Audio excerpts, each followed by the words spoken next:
So, my name's Lipa, and let me tell you, growing up at my house was weird. Like, not, oh my dad collects stamps weird. More like, my dad feeds my toenails to psycho chickens weird. First off, our house. Everyone in the village called it the family fortress because my dad built the yard wall in a perfect circle like some kind of military bunker. From far away, it looked like a war fort. Real inviting, right? Then they started calling it the family grave instead, which honestly was worse. See, one day some feng shui guy showed up, tried to peek inside our yard, and my dad grabbed him by the collar and literally threw him out. The guy stood outside screaming that our yard was basically a giant tomb. The round wall plus the cliff rock inside meant my dad had built us a cursed grave. Said we'd die without heirs and everything. My dad walked out and slapped him twice across the face. After that, shockingly, the neighbors didn't visit much. Dad didn't care though. His whole life was chickens. And before you picture some cute little farm, no. He raised an entire yard full of roosters. Only roosters. Not a single hen. Just angry, angry boys.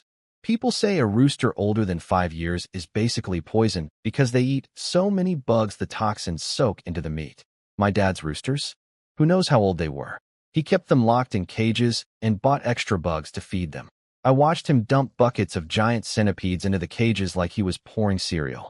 The centipedes would crawl up the feeding troughs trying to escape, and my dad would just pick them up barehanded, like picking up sticks, and toss them back in.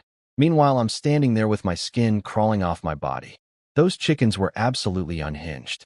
Their eyes were blood red from being caged up forever. They looked at everything like they wanted to murder it. You could throw a live snake in there, and those roosters would rip it apart. Oh, and the creepiest part? They never crowed. Ever. When the neighbors' roosters crowed at dawn, mine would stretch their necks out, open their beaks wide. And nothing. Dead silence.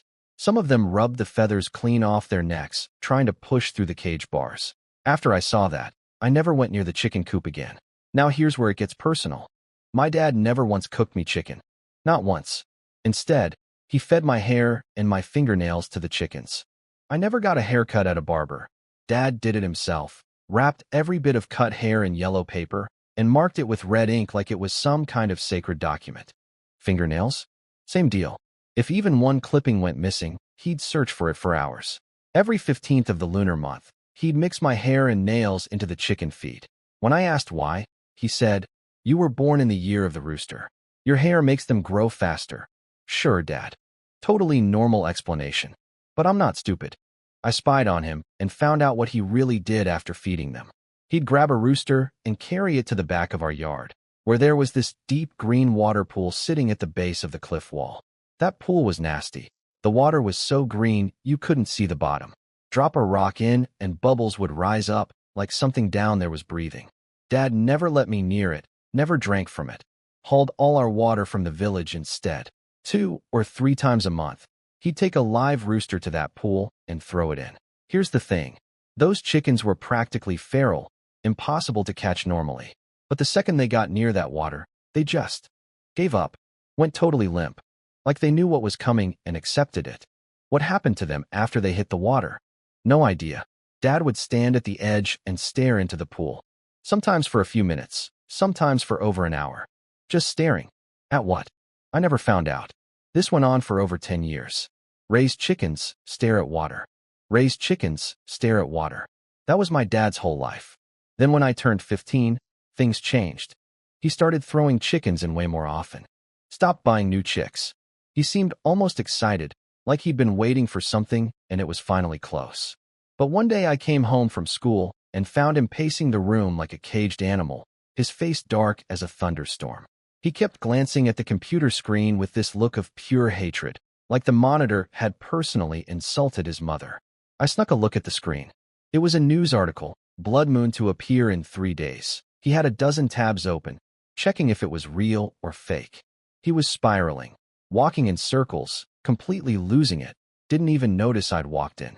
When I finally called out to him, he turned around and his eyes were red. That was the first time in my entire life I ever saw my dad cry. I'll never forget the way he looked at me, like he was trying to memorize my face and say goodbye at the same time. All that love and all that. I've made my decision. Energy just poured out of his eyes along with the tears. It made me want to bawl right there with him. Dad, what's wrong? I reached for his hand, but he grabbed my wrist instead, turned his back to me so I couldn't see what he was doing. And then, OW.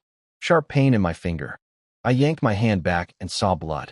This man had pricked my finger and squeezed blood out of it. Father of the year, everyone. Before I could even process that, he started talking a mile a minute. Pack your stuff. Don't go back to school. Find a hotel, any hotel, and check in. Don't tell anyone where you're staying. I'm standing there like a goldfish with my mouth open. He kept going. Before you check in, take a bath somewhere. Burn all your clothes. Buy completely new ones, head to toe. Until you change, keep this cloth pouch in your pocket. He shoved this little bag into my hands. It smelled like mothballs had a baby with something I couldn't identify. Weird and awful. Then he dumped everything out of my school bag, started stuffing new things in, and kept rattling off instructions like a spy movie briefing. Once you're in the hotel, don't open the windows. Don't open the door. Just wait for me. If I show up at 9 in the morning, go with me. If you hear me at midnight, do not open the door. Excuse me, what? If something happens at night, stay inside until noon the next day. Then go to the address I wrote in your notebook. That's your uncle's place. He'll take care of everything from there. On the way to your uncle's, if someone grabs you, doesn't matter who, take the knife I packed and stab them. Stab and run. Do not run into shadows. If someone's standing in a shadow talking to you, ignore them. Just stay away. Got all that? Got all that? My brain was doing backflips. Dad, what are you even saying? What do you mean if you hear me at midnight? Why would midnight you be different from morning you? He held back his tears, put his hand on my head, looked at me for a long time like he was carving my face into his memory, and then just pushed me out the door. Remember what I said. Go. Your uncle will explain everything. Just listen to me. Please. The second I was outside, he locked the gate. I banged on it, yelled, begged. He only said one thing back. Do what I say, or don't call me your father. So what could I do? I went to the town near the bus station and checked into a hotel, just like he said. The second I sat down in that room, my heart started racing. Something felt deeply, horribly wrong, like the universe was holding its breath. Now, Dad told me to buy new clothes and burn the old ones. Great plan. Small problem. I got to town at 9-something at night. This wasn't exactly a booming metropolis. No night markets, no shops open. I walked around the streets looking for anything, and the only clothing store open was a funeral clothes shop, selling burial outfits. Yeah, I passed on that. So I did what I could, took a bath, stuffed Dad's mystery pouch into my clothes, and called it half a job done. Not great, Lipa. Not great. I sat in that hotel room all night. Alone. 15 years old. Scared out of my mind. But honestly, I wasn't even thinking about myself. I was thinking about my dad, back in that round-walled yard with the creepy green pool and the blood moon coming. Something was creeping toward me. I couldn't see it, couldn't name it, but I could feel it, like a cold hand reaching through the dark in slow motion. I waited all night. Morning came. Noon came. No Dad. He didn't come. So, following the plan, I bought a bus ticket to go find my uncle. Had my bag packed, was ready to go, and then security stopped me at the station. Apparently, they'd added a bag check I didn't know about, and they found the knife my dad packed for me. Are you kidding me right now? I panicked. Dad gave me like 4 instructions total. I already failed at buying clothes. If I lost the knife too, I'd be 0 for 4.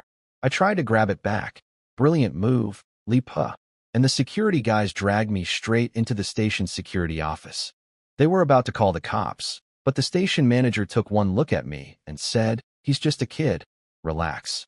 Call his school or his parents." So I sat there for hours, watching the sky get dark through the window, my stomach in knots, my brain screaming that I needed to be literally anywhere else. Then, just as it was getting dark, a security guard popped his head in. "Hey kid, come on out. Your dad's here to pick you up." My blood went cold. How did my dad know I was here? I walked out of the office following the security guard, and there he was, my dad, standing at the front desk filling out paperwork. One look. That's all it took. That was not my dad. My dad never wore muddy farm boots. This guy? Farm boots absolutely soaked, like he'd just crawled out of a swamp. His hands were white.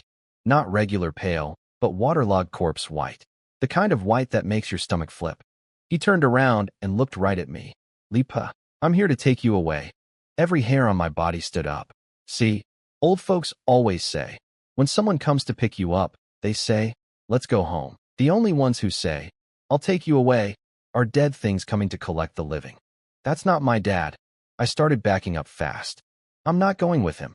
The guard at the desk just looked confused, flipping through the ID and family documents. What do you mean that's not your dad? It's right here on the paperwork. Go with him. But as I backed away, I noticed something. The man was standing in the shadows. Right in the shadows. Exactly where my dad told me never to go. He smiled at me. This awful, cold little grin. Lipa? Come here. I've come to take you away. Yeah, absolutely not, Shadow Man. The security chief who'd been watching all this told the guy to wait outside. The man agreed, walked over to the wall, squatted down with his hands in his sleeves like some clueless farmer. Except he picked the exact spot where the wall's shadow fell. He was waiting for me in the dark. Of course he was. As I followed the chief back inside, I looked back twice. The second time, the man lifted his head and our eyes met. His eyes had no light in them. None. They were flat and empty. Dead man's eyes. I practically glued myself to the chief's back getting into that office. He sat down across from me, all calm and friendly. Why won't you go with that man? That's your father, isn't it? And no, I couldn't explain the whole ghost chicken blood moon situation, obviously. But the chief was patient, so I ended up telling him about my dad kicking me out and the strange instructions. He listened to the whole thing with this little smile, nodding along. Then he leaned in and said something that made my brain short-circuit. Your dad told you to change clothes because he wanted to wash your scent away. He was afraid something would track you by your smell. I stared at him.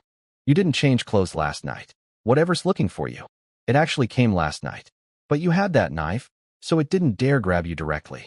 It waited until you went through the security check and got your knife taken away. My blood turned to ice water. Then he said, real quiet, think carefully. The security guard who brought you in here. Was there anything strange about him? My brain went boom. I'd been so focused on my knife that I hadn't paid any attention. But now that I thought about it, that guard had walked along the wall the entire time, staying in the shadows. And when we got inside, he stood in the exact same dark corner as the fake dad outside, right where the sunlight couldn't reach. I was mid-shiver when the chief looked me dead in the eyes and said, So, do you notice anything wrong with me? I looked up. Our eyes locked. He was staring at me with this cold, slow smile. And from under the brim of his hat, fat drops of water were dripping. Plop, plop, plop, right onto the desk between us. The puddle started creeping toward me across the table. My legs turned to jelly. I wanted to run, but I literally couldn't stand up. He sat perfectly still, eyes fixed on me like a snake watching a mouse. Li Chunfeng has some nerve, trying to mess with me. He touches me, I touch his whole family. You can't run, kid. Just come with me quietly, now. They say when you're completely cornered, your brain does one last desperate backflip. And mine did. Wait. If this thing has been here all along, why hasn't it just grabbed me? There must be something on me it can't touch. The cloth pouch. The weird-smelling bag my dad put in my clothes. That's not just for hiding my scent. That smell is what's keeping this thing away from me. That's why it didn't snatch me at the station. That's why it's sitting across from me dripping ghost water instead of just dragging me off. Okay, Lipa. Okay. You're not dead yet. I started looking around the office. Door shut tight. Window wide open. Fastest way out would be through the window. I almost stood up, then sat right back down. Hold on. Why is the window open? Did this thing want me to jump out? What's waiting under that window? I glanced toward the window a couple times, and the thing across from me must have noticed because it shoved the desk with its knee. The puddle of water rushed toward me, and I jumped up on instinct, ready to bolt for the door. It raised its head. Its eyes were soaked in red, like someone had filled them with blood. It locked onto my face. Smart kid.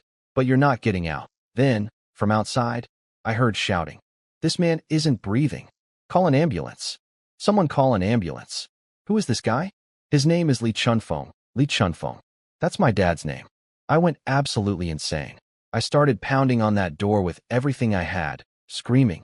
That's my dad. That's my dad. Call an ambulance. He has a bad heart. The thing in the office didn't expect the commotion outside either. It froze for just a second, and that was all I needed. I yanked the door open and bolted. The station was pure chaos. People everywhere. I dove into the thickest part of the crowd and planted myself right in a patch of sunlight like my life depended on it. Because, you know it did. I looked back toward the office door. The fake security guard was standing in the shadow by the entrance, arms hanging at his sides, smiling at me. Just smiling, not moving, not chasing, just standing in the dark and grinning like a creep at a horror movie audition. I couldn't go near the door, so I stayed glued to the crowd and waited for the ambulance. When it showed up, the paramedics tried to keep me off the vehicle, so I threw myself onto the body and started ugly crying. Full waterworks, snot, and everything. The nurse felt bad and let me on. Sometimes being a pathetic 15-year-old has its perks. As I was climbing in, I heard a cold whisper right next to my ear. You think this saves you? I can hop right back into that dead body whenever I want. Cool. Cool, cool, cool. Everything is fine. I scrambled inside and sat by the door. Once the ambulance started moving, I looked back one last time. The fake guard was still at the entrance, but now he'd twisted his body, so just one eye was peeking around the door frame. And he was pointing at the body in the ambulance with me. That's when I finally got a good look at the corpse. The face had changed. It wasn't my dad. It was someone from the village. I couldn't remember who exactly, but definitely not my dad. Oh, thank God. Dad was alive. He'd come for me. I just had to survive until then. I sat in that ambulance playing the world's worst game of ping pong with my eyeballs. Look at the body. Look at the nurse. Look at the body. Look at the nurse. That thing said it could come back through the dead guy. Could it come through the living ones too? Were these nurses even real nurses? I was checking their faces like a paranoid detective. Then the ambulance sped up. I looked out the window and my heart dropped into my shoes. I didn't come to this town often, but I knew the roads. We were going the wrong way. We were heading straight for the tunnel. The tunnel, where it would be pitch black. No sunlight. Just me, two nurses, and a body that might sit up at any moment. Both paramedics slowly turned their heads toward me at the same time. Same cold smile. Same dead eyes. I didn't even think. I grabbed the door handle, yanked it open, and threw myself out of a moving ambulance. I hit the road and rolled like a human tumbleweed. A car behind me slammed its brakes so hard I could smell the rubber, missed me by inches. The driver was screaming every curse word ever invented while I pulled myself up using his hood and limped toward the side of the road like the world's saddest action hero. The sun was going down. I was bleeding, limping, and running out of time. Once it got dark, Shadow Man would have no limits. No sunlight to hide in. Nowhere safe. Think, Lipa, think. What did Dad say? New clothes. Hotel. Lock the door. I'd already messed up the clothes part last night. The shops were too far. I'd never make it to a mall in time. Same problem as yesterday. Same result. Wait. The funeral clothing shop. The one that was open last night when nothing else was. There had to be one nearby. I gritted my teeth and ran into the nearest funeral shop. Give me a burial outfit. Now, picture this from the shop owner's perspective. It's closing time, and a blood-covered child bursts through your door, grabs a set of clothes meant for dead people, and starts stripping right there in the store. The poor guy nearly fainted. I didn't care. I found one that roughly fit, threw off my old clothes, pulled on the burial suit, slammed money on the counter, and ran back out. So there I was, 15 years old, covered in road rash, wearing a funeral outfit, trying to hitchhike. Shockingly, nobody stopped. Can't imagine why. Hey, want a ride? Sure. Don't mind the death robes. I'm totally alive. I couldn't run anymore. My legs were done. So I ducked into a little roadside earth god temple. Back in the Northeast, these temples are tiny, barely big enough for a person. But it had a door, and my dad said, "Get inside. Close everything. Don't come out no matter who calls." I shoved the offering table against the door and sat down with my back against it. Best I could do. It didn't take long for the sky to go completely black. Then I saw it, a red dot glowing through a crack in the temple wall. Like someone was squatting outside, pressing one eye against the gap, peering in at me. I sat bolt upright. The voice came through the wall, chuckling. "You think hiding in a temple saves you? Let me tell you something, kid. A temple with no God in it doesn't protect anyone. A temple without a spirit is just a house for ghosts. When the ghosts that live here come back tonight, you'll die even faster." My stomach dropped. I'd heard this before. Empty temples attract ghosts. And when I'd rushed in, I hadn't seen any spirit tablet on the offering table. No name. No deity. This was an abandoned shrine. A vacant lot for the dead. It was just after dark. The temple ghosts wouldn't be active yet. But later. Here's the thing about fear. The more you tell yourself not to think about it, the more you think about it. And suddenly my back felt ice cold, like something was crouching on top of the offering table right above me, looking down. The voice outside kept going, almost cheerful now. Here's a little tip. When the wind blows naturally, it comes in waves. But when a ghost blows, it's just one single puff. So pay attention. See if you feel anything next to you. Breathing. He shouldn't have said that. Because the second he mentioned it, I realized my hair was lifting. One strand at a time. Something behind me was blowing on my head. I was right. Something was crouching on top of the offering table, right above me, breathing down onto my scalp like the world's worst hairdresser. My whole body went stiff. But then a thought hit me. Wait. He's got me trapped in this temple. So why hasn't he come inside? He's still afraid of the pouch. The smell is protecting me. But this temple has cracks everywhere. The wind is blowing through it like a screen door. He's trying to keep me still so the breeze scatters the smell. Once it fades, he walks right in and I'm done. I pulled out the cloth pouch. Oh, so this is what you're scared of? Watch this. I didn't even look at what was inside. I ripped it open and dumped the whole thing into my mouth. It felt like a bunch of small beads, oily little pellets that slid down my throat before I could even chew. Down the hatch. No refunds. I threw the empty pouch on the ground and pointed at the wall. You want me? Come in and get me. You coward. Dead silence for a few seconds. Then the thing outside burst out laughing. Oh kid, you've got guts. You'll eat literally anything, huh? Li Chunfeng spent his whole life catching ghosts, and his own son just turned himself into one. If your daddy wasn't dead, I'd love to see if he'd chop you in half himself. Everything after, your daddy, hit me like a truck. My dad, dead.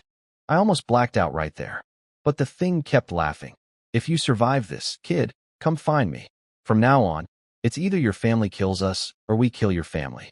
Have fun with that. Before I could even process this lovely invitation, my stomach caught fire. Not like, ate bad sushi, fire. Like, swallowed actual lava, fire. Blinding pain, vision going dark, and then, lights out. I collapsed on the temple floor like a sack of cursed potatoes. When I opened my eyes again, sunlight was cutting through the wall cracks like laser beams. And sitting right there in a patch of light was a man I'd never seen before. The sunlight crossed over his shoulders like two golden swords, but he didn't even squint. Just sat there cross-legged, looking thoughtful, like a monk who'd seen some things and regretted most of them. I barely moved, and he spoke. I'm trying to decide what to do with you. He turned his face toward me, and, oh boy, 3 deep scars ran diagonally across his face, wrecking almost half of it. The kind of face that says, I've been through stuff and the stuff lost. Not exactly comforting to wake up to. Your name is Li Pa? You're Li Chuanfeng's son. My name is Chua Mo. I'm your father's senior martial brother. I'm the person he told you to find. My first instinct? Not to run over and hug him. I quietly backed up a few steps. This was way too convenient. Too perfect. Yesterday, a ghost impersonated my dad. Today, some scarred stranger shows up claiming to be family. Chua Mo didn't seem to notice, or didn't care. He just kept talking. Here's my problem. Your body was already heavy to begin with. Then you put on dead people's clothes. Then you sat in a place where 3 forces converge. Then, and this is my favorite part, you ate Ghost King relics. You basically handed your life to the underworld on a silver platter. You're alive, but you're basically a ghost. I should kill you, but, he continued, your natural lifespan isn't over, and you're still physically human. So killing you would just be me being cautious. If you were anyone else's kid, I'd have done it already. But you're Li Chuanfeng's boy, which means you'd have to call me uncle. So, I'm stuck. I stared at him and said nothing. Something had changed in me since last night. Since I swallowed those beads and woke up in a dead man's suit on the floor of an empty temple. Life and death didn't scare me the way they used to. Chua Mo flipped a big old coin toward me. Let's let fate decide. Pick heads or tails, toss it yourself. Life and death. Up to heaven. I looked at the coin on the ground. Then I kicked it away. Are you really my dad's martial brother? Think about it. This guy appeared out of nowhere. Even more suspicious than the ghost chasing me yesterday. At least my dad warned me about that thing. He never once mentioned having a martial brother. Never. In 15 years, not a single word about an uncle. If they were on good terms, why zero contact? Why never even say his name? And even if they were fine, I'd never met this man in my life. Some stranger walks up and says, I'm family. and I'm supposed to just go with it? Chuamo looked at me flatly. Come with me, or I kill you right now. Then he walked out of the temple without looking back. Well, if he was the ghost from last night, I was dead no matter what. And if he really was my uncle, running would be stupid. Either way, following seemed like the less dying option. I hesitated for half a second, then followed him out. He walked straight toward the tunnel. The tunnel, the same one the ghost ambulance was heading for yesterday. He didn't speak until we were inside. Brave enough to follow me in here. My feet stuttered for a moment, but I kept walking. He talked as we moved. Tunnels are actually borders between the living world and the dead one. People walk through them. Ghosts walk through them too. Watch your step. Try not to bump into any of our sun-avoiding friends in here. I immediately looked to both sides. Nothing there. Okay, good. Look behind you, Chuamo said. I spun around and saw a figure crouched at the tunnel entrance. It was squatting by the road, hunched over, sniffing a cigarette, but that some driver had tossed out their car window. Just a dead person, at the mouth of a tunnel, having a nice smoke break. Totally normal Tuesday for Li Pa. When I looked back, the ghost at the tunnel entrance noticed me staring. It looked up, flashed me this cheeky little grin, and vanished. Poof, gone, like a screensaver turning off. Before I could even process that, Chuamo hit me with the fun news. You're one of them now. You'll see ghosts everywhere you go. And that's not great, because ghosts ask favors. And when you say no, they tend to get clingy, right on cue. The cigarette ghost from the tunnel entrance popped up right next to me like a jump scare. Hey, got a smoke? Just light one and put it on the ground for me. Here's the embarrassing part. I actually had cigarettes. I'd been secretly smoking since middle school, hiding them from my dad in my inside pocket. Some things survive the apocalypse. I lit one, set it on the ground. The ghost took 2 long drags, and then said, real casual, there's someone in the drain up ahead. Whatever she asks you. Your call. I looked where he was pointing. Dark sewer opening. Cold mist curling out of it like breath. Like something was pressed against the inside of the hole, slowly inhaling and exhaling. I stepped back. Chuamo walked straight toward it, because of course he did. When ghosts ask you for help, they pay you back, he said. You gave that ghost a cigarette, so he warned you about the drain. Fair trade. The bigger the favor a ghost asks, the bigger the reward. Want to find out what the one in the drain will offer? Maybe it'll even kill me for you. I took 1 step forward, then 1 step back. Chuamo gave me a look that was half smile, half challenge. Too scared? Or you just don't want to make deals with the dead? Neither, I said. If the ghost in the drain could kill you, the favor it needs would be way beyond anything I could handle. Also, it clearly can't kill you. Otherwise, you wouldn't be standing right next to the hole. Smart. Chuamo turned and walked on. I glued myself to his back. As I passed the drain, a woman's voice came crying from inside. Come back. Come back. You can see me. You're the only one who can help me. I was wronged. Nobody will give me justice. Please, please help me. Her crying was the kind that grabs your chest and squeezes. Heartbreaking stuff. But I kept my head down and stayed on Chumo's heels. Just as I was about to step out of the tunnel, she screamed, If you can't help me now, will you help me someday? You're the only one who can see me. No one else can help. I hesitated for half a second, then kept walking. That was a mistake. She lost it completely. You won't even give me a promise? You heartless, gutless piece of garbage. You'll die horribly. Just wait. Next time you walk through this tunnel, I will kill you. I glanced back and saw nothing but a pair of eyes burning with pure, concentrated hatred. Chuamo actually laughed. Do you want to kill her? He didn't wait for me to answer. You know yourself well. You know what you can do and what you can't. You know you have no business making promises you can't keep. And you're not stupid enough to play hero when you can barely keep yourself alive. Then his voice went sharp as a blade. Tell me the truth. Do you want to kill her? Yes. And I meant it. I could see ghosts but couldn't help them. I didn't even know if I'd survive the day. What right did I have to make promises? And she threatened to kill me for saying no?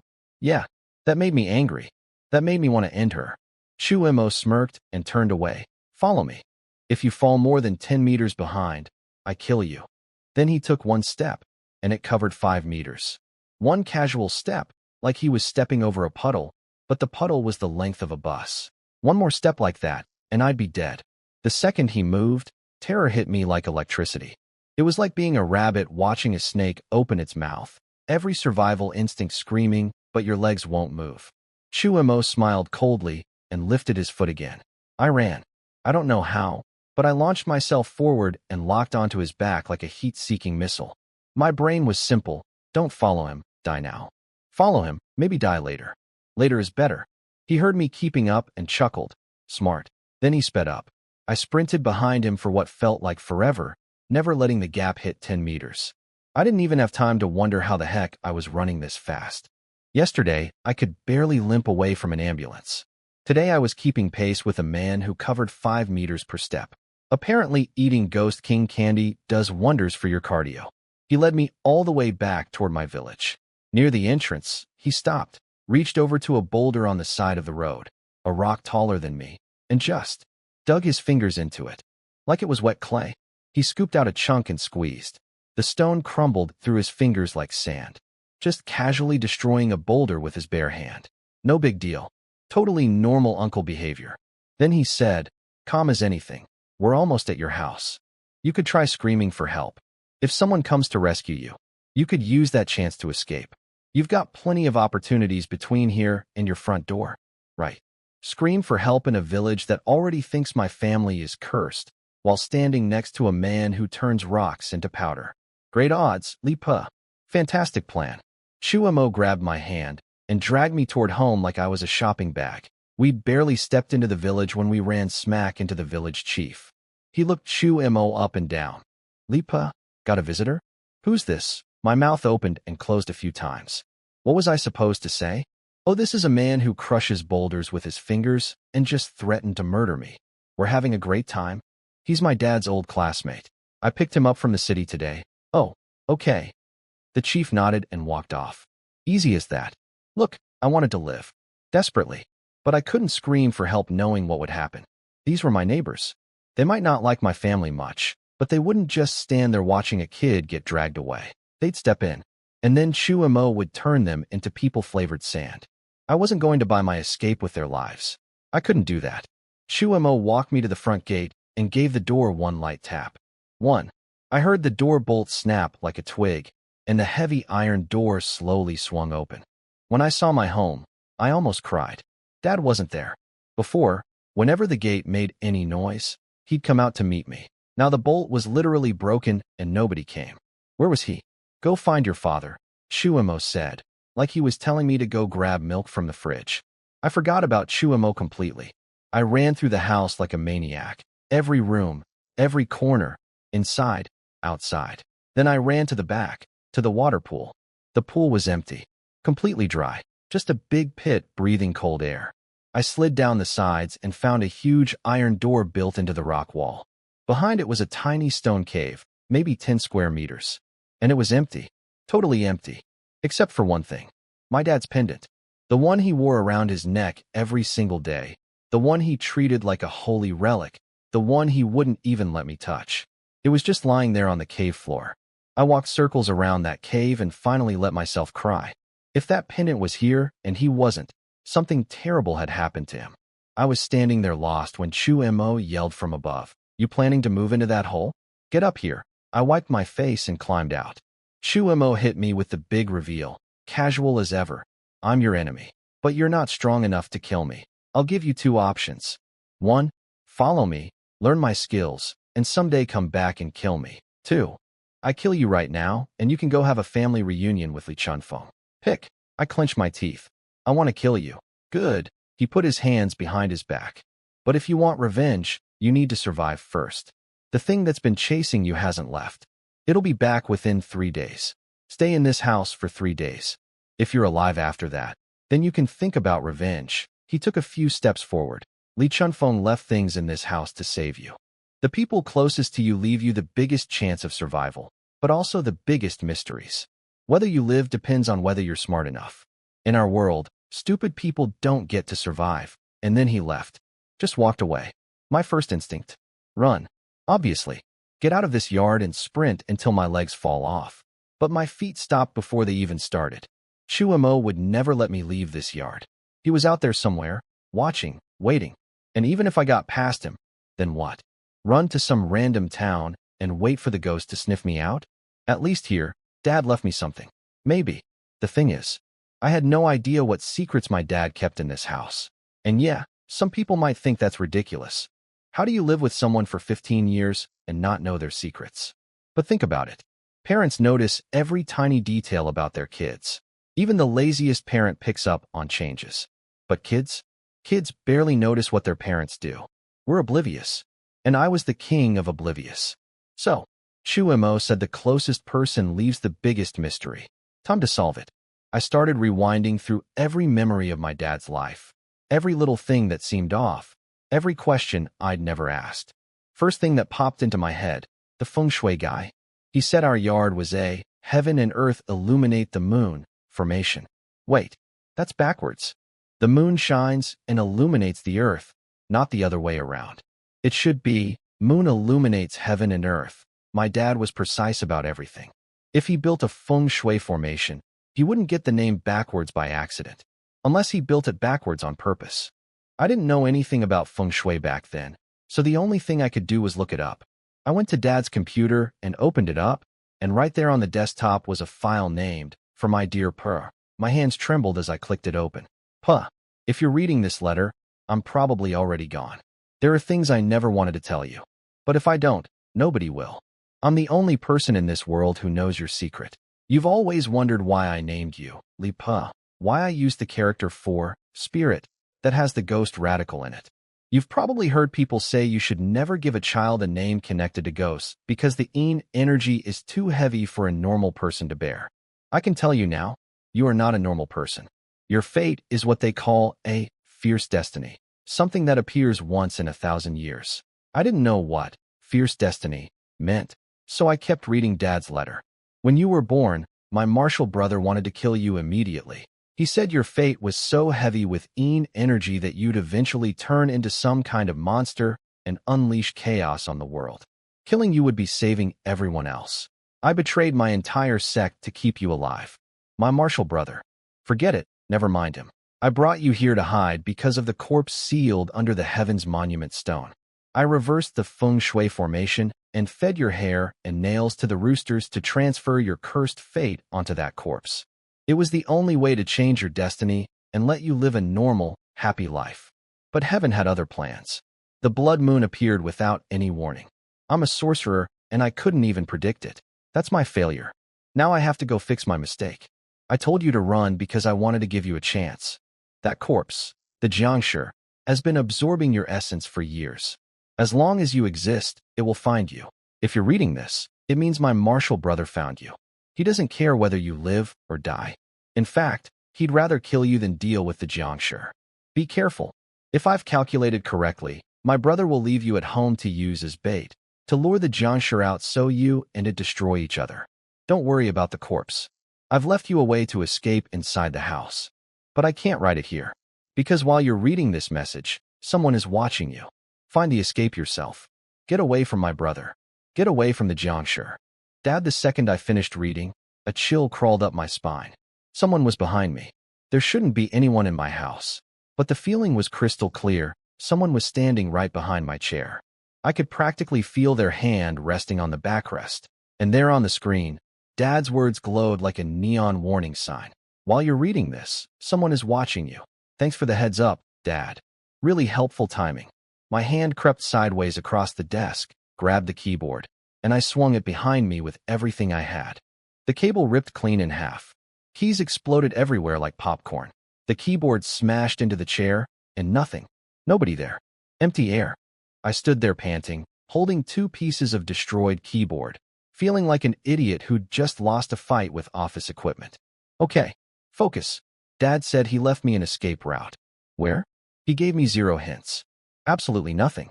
Thanks again, Dad. Real generous with the clues. Then it hit me, the knife. Dad gave me a dagger, and it was one of a pair. He gave me one, the other should still be in his room. I tore the place apart, and finally found it behind a bookshelf. The ghost was afraid of this blade.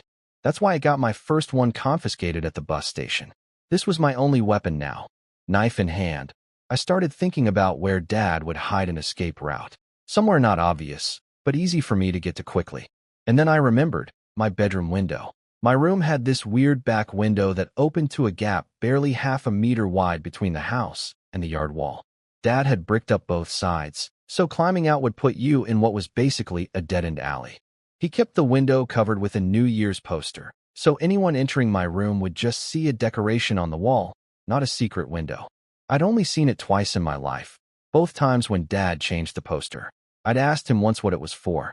He said, escaping. If there's an earthquake or fire, you climb out that window. Even if the whole house collapses, it won't hit you in that gap. Escape window. Escape.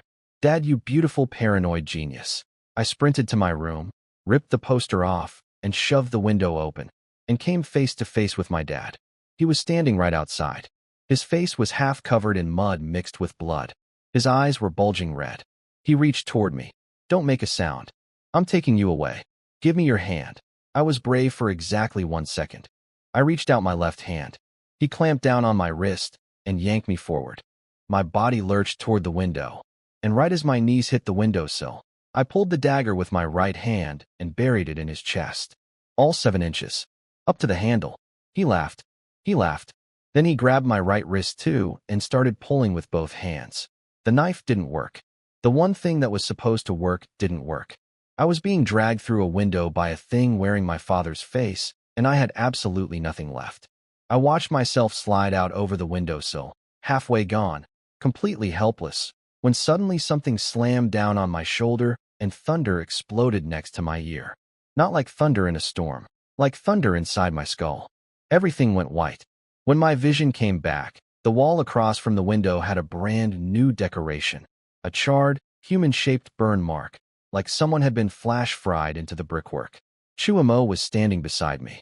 He'd appeared from nowhere, pulled me back, and apparently turned the fake dad into wall art. He faced the scorched silhouette and said, cool as ice, go back and tell your master. Li Po's life belongs to me now. The scorched shadow on the wall let out this awful wailing sound. You dare steal someone my master wants. Chuamo didn't even blink. Tell your master to come say that to my face. If you don't want to deliver the message, I'll make you stay here permanently, the shadow shrieked. My master will come for him eventually. Get lost. Chuamo picked me up, like a bag of groceries, and walked out the front gate. Same formation as before, him walking ahead with his hands behind his back, me trotting behind like a nervous puppy. After a long silence, he said, how did you know that wasn't Li Chunfeng outside the window? Dad was in a huge rush when he kicked me out.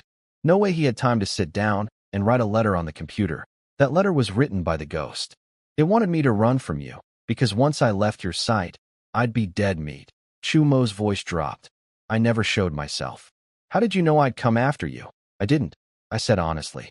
I just figured doing nothing meant dying for sure. So I gambled. Highest praise I'd ever heard from this man. What do you think about the letter? Probably half true, half lies. I think the part about my dad trying to change my fate was real. I carefully asked, do I really have a corpse destiny? No. Yours is worse than a corpse destiny. Ice cold. Thanks, uncle. You don't even know if you'll survive the week. You don't need to know the details. Stay alive first. Ask questions later. He kept walking and talking. Li Chunfeng probably found a ghost deity to act as your substitute. The thing chasing you is just that deity's servant. You and the deity are connected through your essence now. It will come for you. Start thinking about how to not die. Then he muttered, Li Chunfeng, you idiot. It's just a son. What's so hard about letting go? Just a son. Just a son.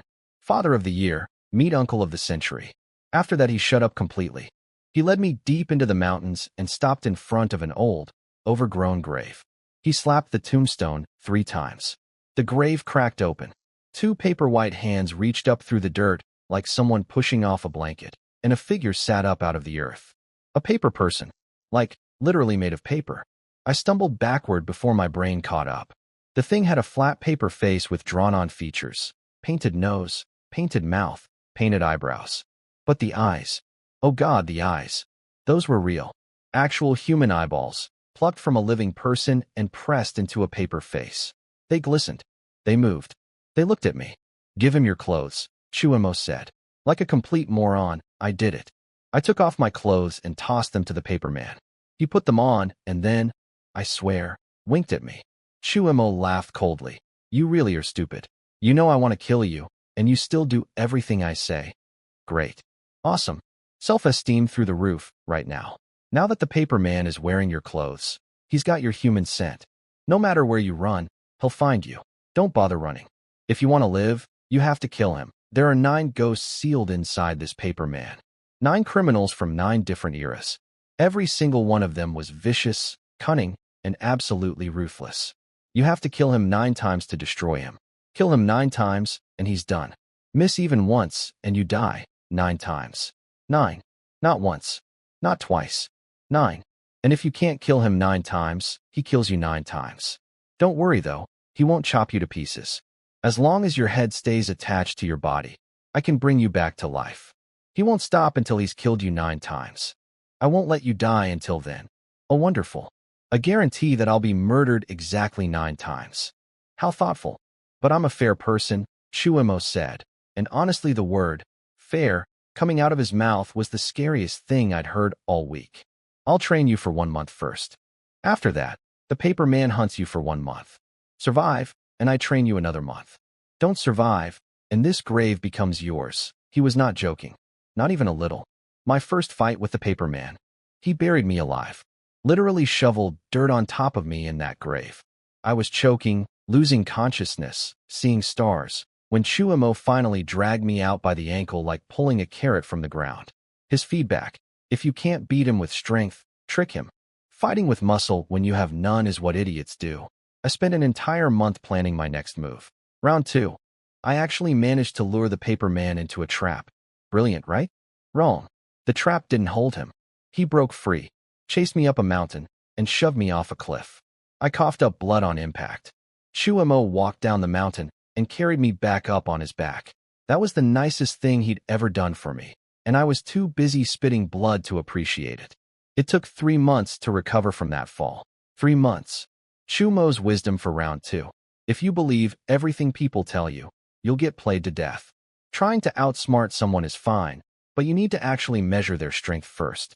Otherwise, you're just a clown in their eyes. No matter how hard you jump around, you're still a joke.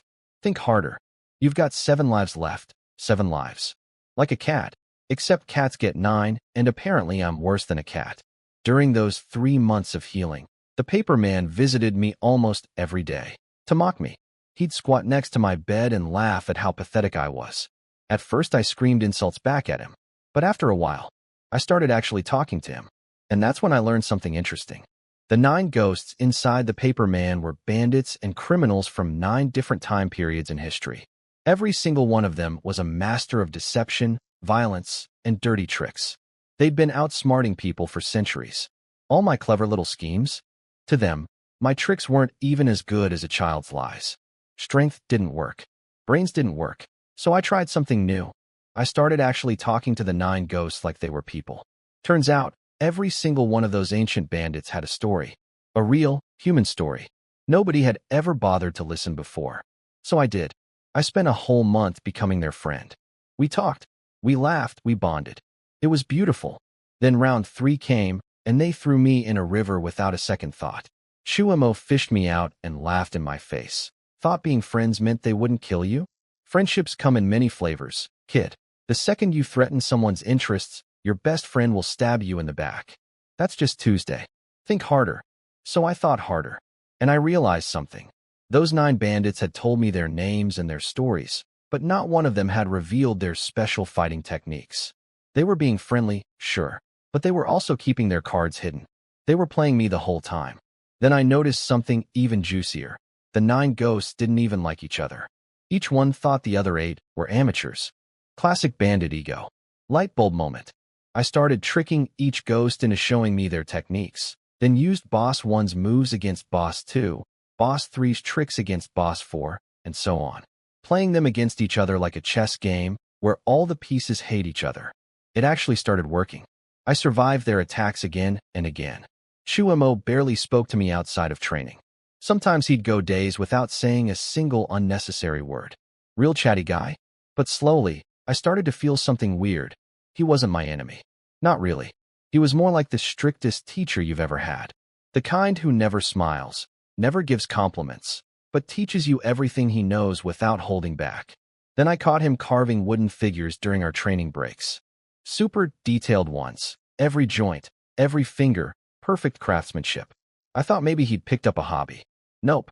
He finished 9 wooden puppets and told me. Before, it was 1 paper man fighting you. Now it's 9 wooden men. You can start planning your funeral. Tricked again. By my own uncle. Again. That same night, all 9 puppets came after me. Within an hour, they'd chased me into a mountain cave. And then, because apparently my life wasn't dramatic enough, they set the cave on fire. The flames sealed the entrance completely. I was trapped inside a stone oven. Nowhere to run. Couldn't fly. Couldn't dig through rock. Or could I? When Chu Mo arrived, the rocks at the cave entrance were glowing red from the heat. He ordered the wooden men to dump water on the fire, and the superheated stones started exploding and cracking like firecrackers. He charged through the smoking entrance before it even cleared, kicked the ground twice, and yelled, "Li Pe! Get out here. I know you're alive.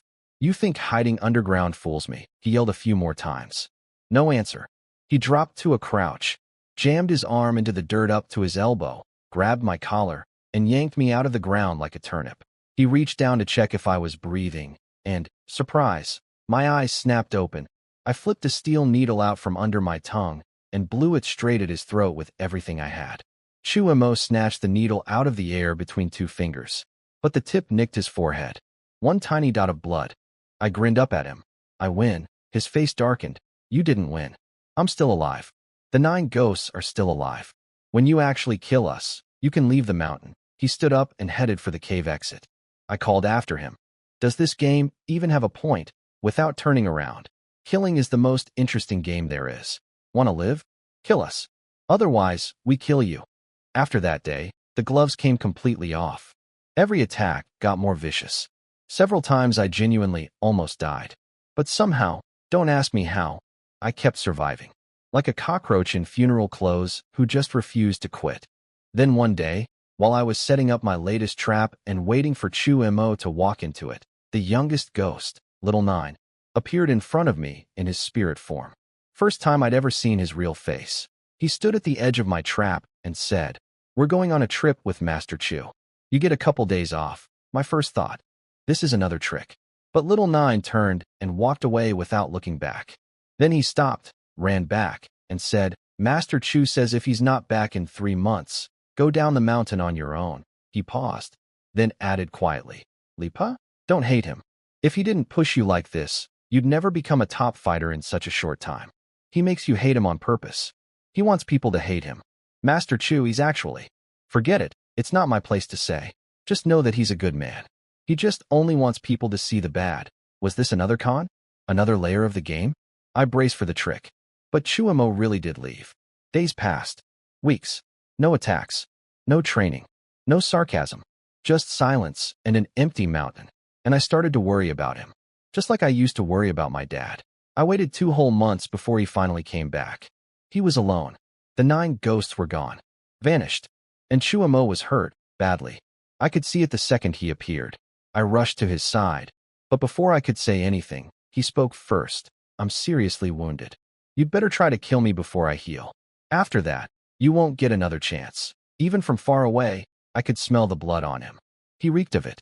There was something in his eyes I'd never seen before. A flicker of self-mockery. A hint of bitterness. Like a man who'd just lost a bet he didn't tell anyone about.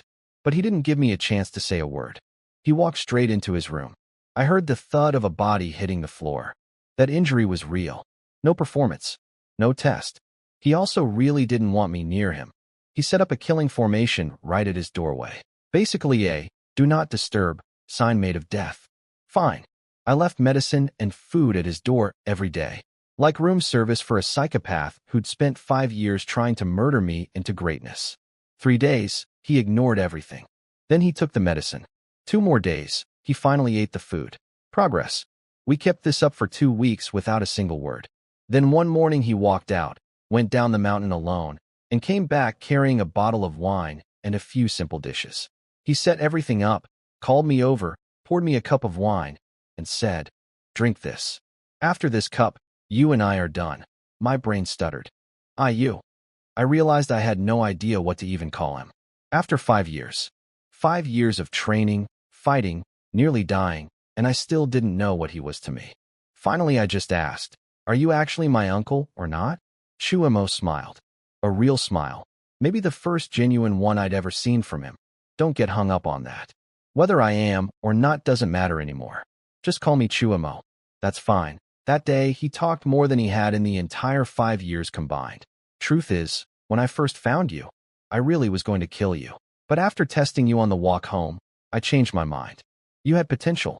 Killing you would have been a waste. So I decided to make you my student instead. Now I've got nothing left to teach you. Out in the real world, you'd rank as a top-tier fighter. I've got my own business to take care of. If you still want to kill me, today's your last shot.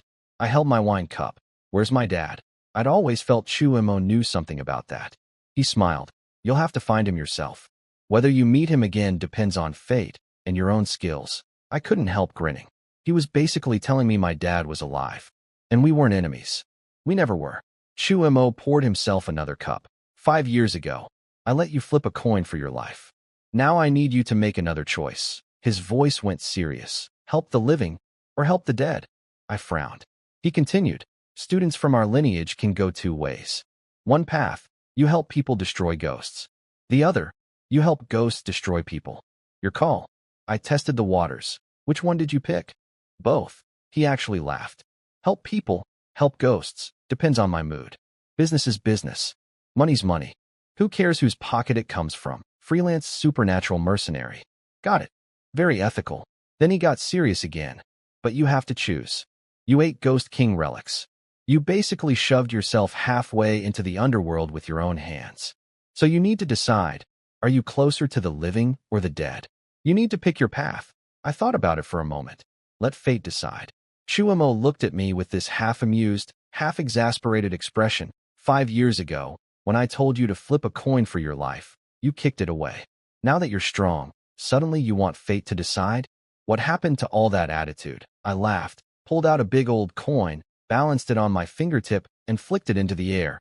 Call it making up for last time. Neither of us watched the coin spin. We waited until it clattered onto the table, then looked down together. Dark side up. And through the square hole in the center, a faint glow of blood-red light. Chuemo sucked in a breath. This one doesn't count. Do it again. He reached for the coin, but I grabbed his wrist. Fate is fate.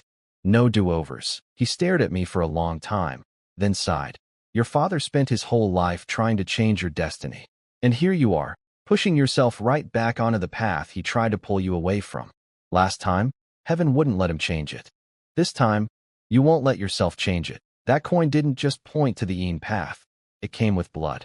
This is the exact road your father never wanted you to walk. Flip again. Please, heaven has spoken. Why fight it? I said it was up to fate before I flipped. It's done. See, when a sorcerer asks heaven for an answer, the ghosts and gods bear witness. It's a done deal. If Chuemo grabbed that coin and forced a redo, he'd be defying heaven itself, and he'd have to carry the consequences for me. I wasn't going to let him do that. Not for me. Not after everything. He let out a long sigh, stood up, and said quietly, Follow me. Time to pay respects to the ancestors. You're officially entering the sect and leaving this mountain. For the first time in 5 years, I walked behind Chuemo again. He was older. Just 5 years, but they'd eaten him alive. His back wasn't straight like before. His shoulders carried something heavy and sad, almost sentimental. I never thought I'd use that word for a man who once crushed a boulder like a cookie. I wished he'd walk like he used to. Those huge, fearless strides. At least then, when we parted ways, neither of us would feel anything. But he couldn't do that anymore. And neither could I. He led me to a cave with an altar inside. On the altar sat figures of black and white impermanence, the gods of death who escort souls between worlds. He lit 3 sticks of incense, bowed respectfully, and said, Ancestral masters above, Chuemo, 6th-generation disciple of the Coffin Gate, Enyang lineage, presents 7th-generation disciple Li Pu for initiation. May the ancestors watch over him. Coffin Gate. My sect was literally called Coffin Gate. Because of course it was. Get over here. Bow. Chuemo pointed me toward the black and white impermanent statues, and I knocked my head on the ground like a good disciple. Then came the orientation speech. The Enyang lineage belongs to the Coffin Gate, but we're also not really Coffin Gate people. Coffin Gate sorcerers seal ghosts inside coffins. That's their whole deal. But our branch doesn't use coffins. You chose the Yin path. That means you're not burying ghosts. You're rescuing them. See? Not every ghost makes it to the underworld after death. Some get trapped by sorcerers. Some get lost in strange, hidden places. Your job is to find those ghosts, free them, and deliver them to the underworld so they can reincarnate properly. Okay. Ghost delivery service. I can work with that. Then he dropped the catch. But freeing ghosts means breaking other sorcerers' seals and cracking open forbidden burials. Which means you'll be making enemies of basically every other sorcerer alive. Of course. Why would my career path be simple? And remember that blood-red glow when your coin landed? That means everywhere you go, violence follows. It's the worst possible omen, he sighed.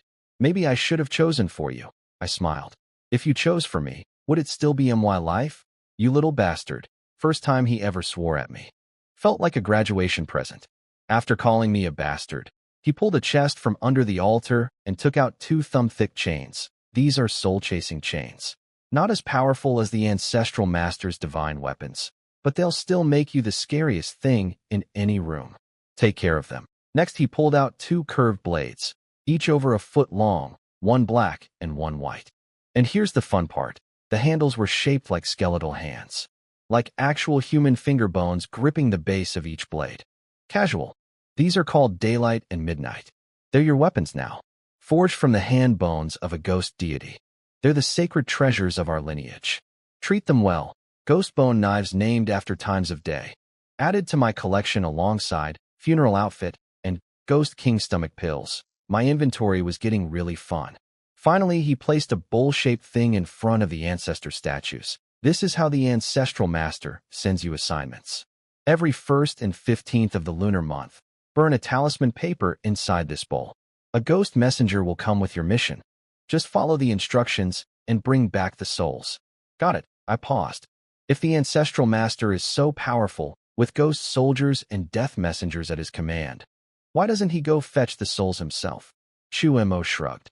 Honestly, no idea. None of us have ever actually met the ancestral master.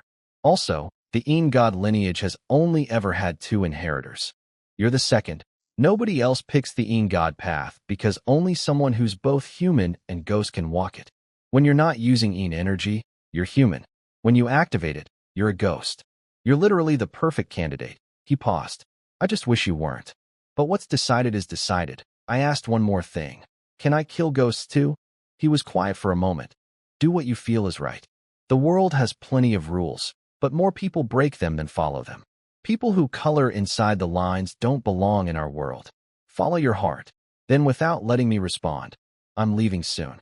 Sit in front of the ancestral statues for 3 days. The master will transmit a special set of techniques to the Yin god inheritor. Learn them well. That's your foundation for everything that comes next. I'm going. Stay put. The stuff on the ground is my parting gift. I looked down. A bank card. And a pendant shaped like a coffin lid. Wait. My dad's pendant. The one he treasured more than anything was a coffin without a lid. And now Chu Mo was leaving me the lid. Put them together and you'd get one complete coffin. Same sect. Same origin. This was his way of telling me everything without actually saying it. Classic Chu Mo. Before I could even test my theory, he was already walking out of the cave. Grow stronger. Fast. The ghost deity that wanted to kill you as a baby won't wait forever. 5 years, maybe, before it comes for you. Be ready. I called after him. You took the 9 ghosts out because the ghost deity came, didn't you? You want to fight it. You got hurt protecting me.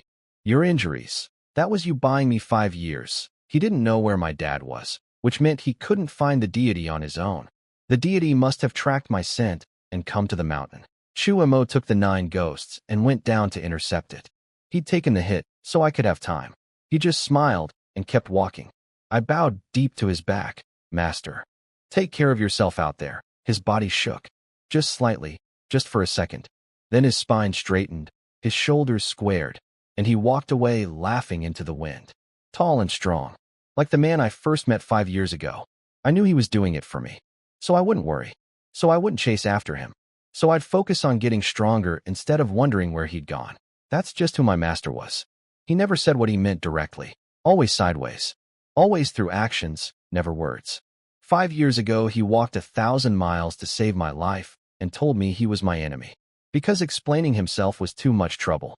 And on the day I graduated, he gave me a coffin lid instead of a speech. His way of saying, we're family. Same door. Same lineage. Him and my dad. Maybe he wasn't my dad's blood brother. Just from the same sect. Maybe there was some misunderstanding between them years ago. Some stubborn, stupid argument between two proud men that turned into a lifetime of silence. But that was their generation's drama. Not mine. All I needed to know was that he was my master. And that was enough. After he left, I sat in front of the ancestral statues for 3 days straight, waiting for divine transmission, waiting for ancient techniques to download into my brain like supernatural Wi-Fi. Nothing happened. 3 days of sitting. No transmission. No visions. I couldn't even sense the ancestral master's presence. Just me, 2 statues, and the world's longest meditation session with 0 results. A few days later, on the 15th of the lunar month, I burned the talisman paper in the bowl just like Master told me to. Then I sat in the cave and waited for my first official ghost messenger from the underworld. Sure enough, a shadow appeared at the cave entrance. Some guy dressed like an ancient government officer, dragging a chain behind him, shuffling toward me all dramatic. Who dares summon the Divine Lord? I straightened up. Coffin gate. Yin Yang lineage. Disciple. Li Pa. He cut me off before I could finish. Oh, so you're one of those ghost carriers. You know the rules? I gave him my best innocent smile. I really don't. What rules? Rookie, he spat. When you meet a superior officer, you pay tribute. Any rewards you get, half goes to me. So where's my tribute? Now, let me explain my thought process here. I sat in front of the ancestral statues for 3 days and got absolutely nothing. No transmission, no power-up, no divine Wi-Fi signal. Which meant the Yin Yang lineage had been abandoned. Forgotten. And if this was the kind of messenger they sent, a corrupt little shakedown artist demanding bribes, then my lineage had fallen so low that even bottom-tier ghost bureaucrats thought they could push us around. So I smiled real wide, bowed slightly, and said in my sweetest voice, well then, let me give you a proper tribute. My hand closed around Midnight's handle. Before that smug grin even finished spreading across his face, I exploded forward and took his arm off with one clean stroke. The blade sang. The arm hit the ground. The ghost screamed. He spun to run. I whipped Midnight through the air like a frisbee of death. It spun in a gleaming arc and sliced through his left leg at the thigh. Down he went. Before he could even think about crawling away, I had the soul-chasing chain wrapped around his neck. I hoisted him up with one hand like a grocery bag. Call someone. What? He was crying now. Big brother, please, I was kidding. Let me go? I promise I won't bother you again. I tightened the chain. I'll say it one more time. Call someone. Call black and white impermanence. Or die. Right now. He gritted his teeth and sent out a signal. Seconds later, I felt a pulse of energy roll through the ancestral statues. I dropped to my knees immediately. Coffin gate. Yin Yang lineage inheritor Li Pa. Greets the divine lords. 2 voices spoke. At once, layered on top of each other like stereo horror. Who dares injure an underworld officer? See, here's the thing about ghost officers. They're low-ranking, sure, but they're registered employees of hell. Hurting one is basically slapping the entire underworld in the face. The punishment for that is not fun. White impermanence's cold voice cut through. I didn't ask who you are. I asked who hurt the officer. I did. No hesitation. Own it. Black impermanence. Reason. 2 words. No emotion. Like a judge who's heard everything and is bored of all of it. I kept my voice steady. My lords, perhaps let him speak first. If I'm in the right, I can respond after. The ghost officer saw his chance and went full drama mode, sobbing and wailing. My lords. He attacked me unprovoked. He summoned me with the talisman and just started hacking. He's clearly a heretic. An evil sorcerer. Please, lords, give me justice. Black impermanence, flat as a board. Your turn. I took a deep breath and went for it. Full courtroom performance. My lords. The Coffin Gate Yin Yang lineage has sacrificed generation after generation for the peace of both the living and dead worlds. Our disciples have fallen one by one in service of the greater good. Today, my master sent me down the mountain with nothing but sincerity and a desire to serve both realms. But this officer's first words to me were demands for tribute. He wanted 80% of all my rewards. I tried to keep the peace.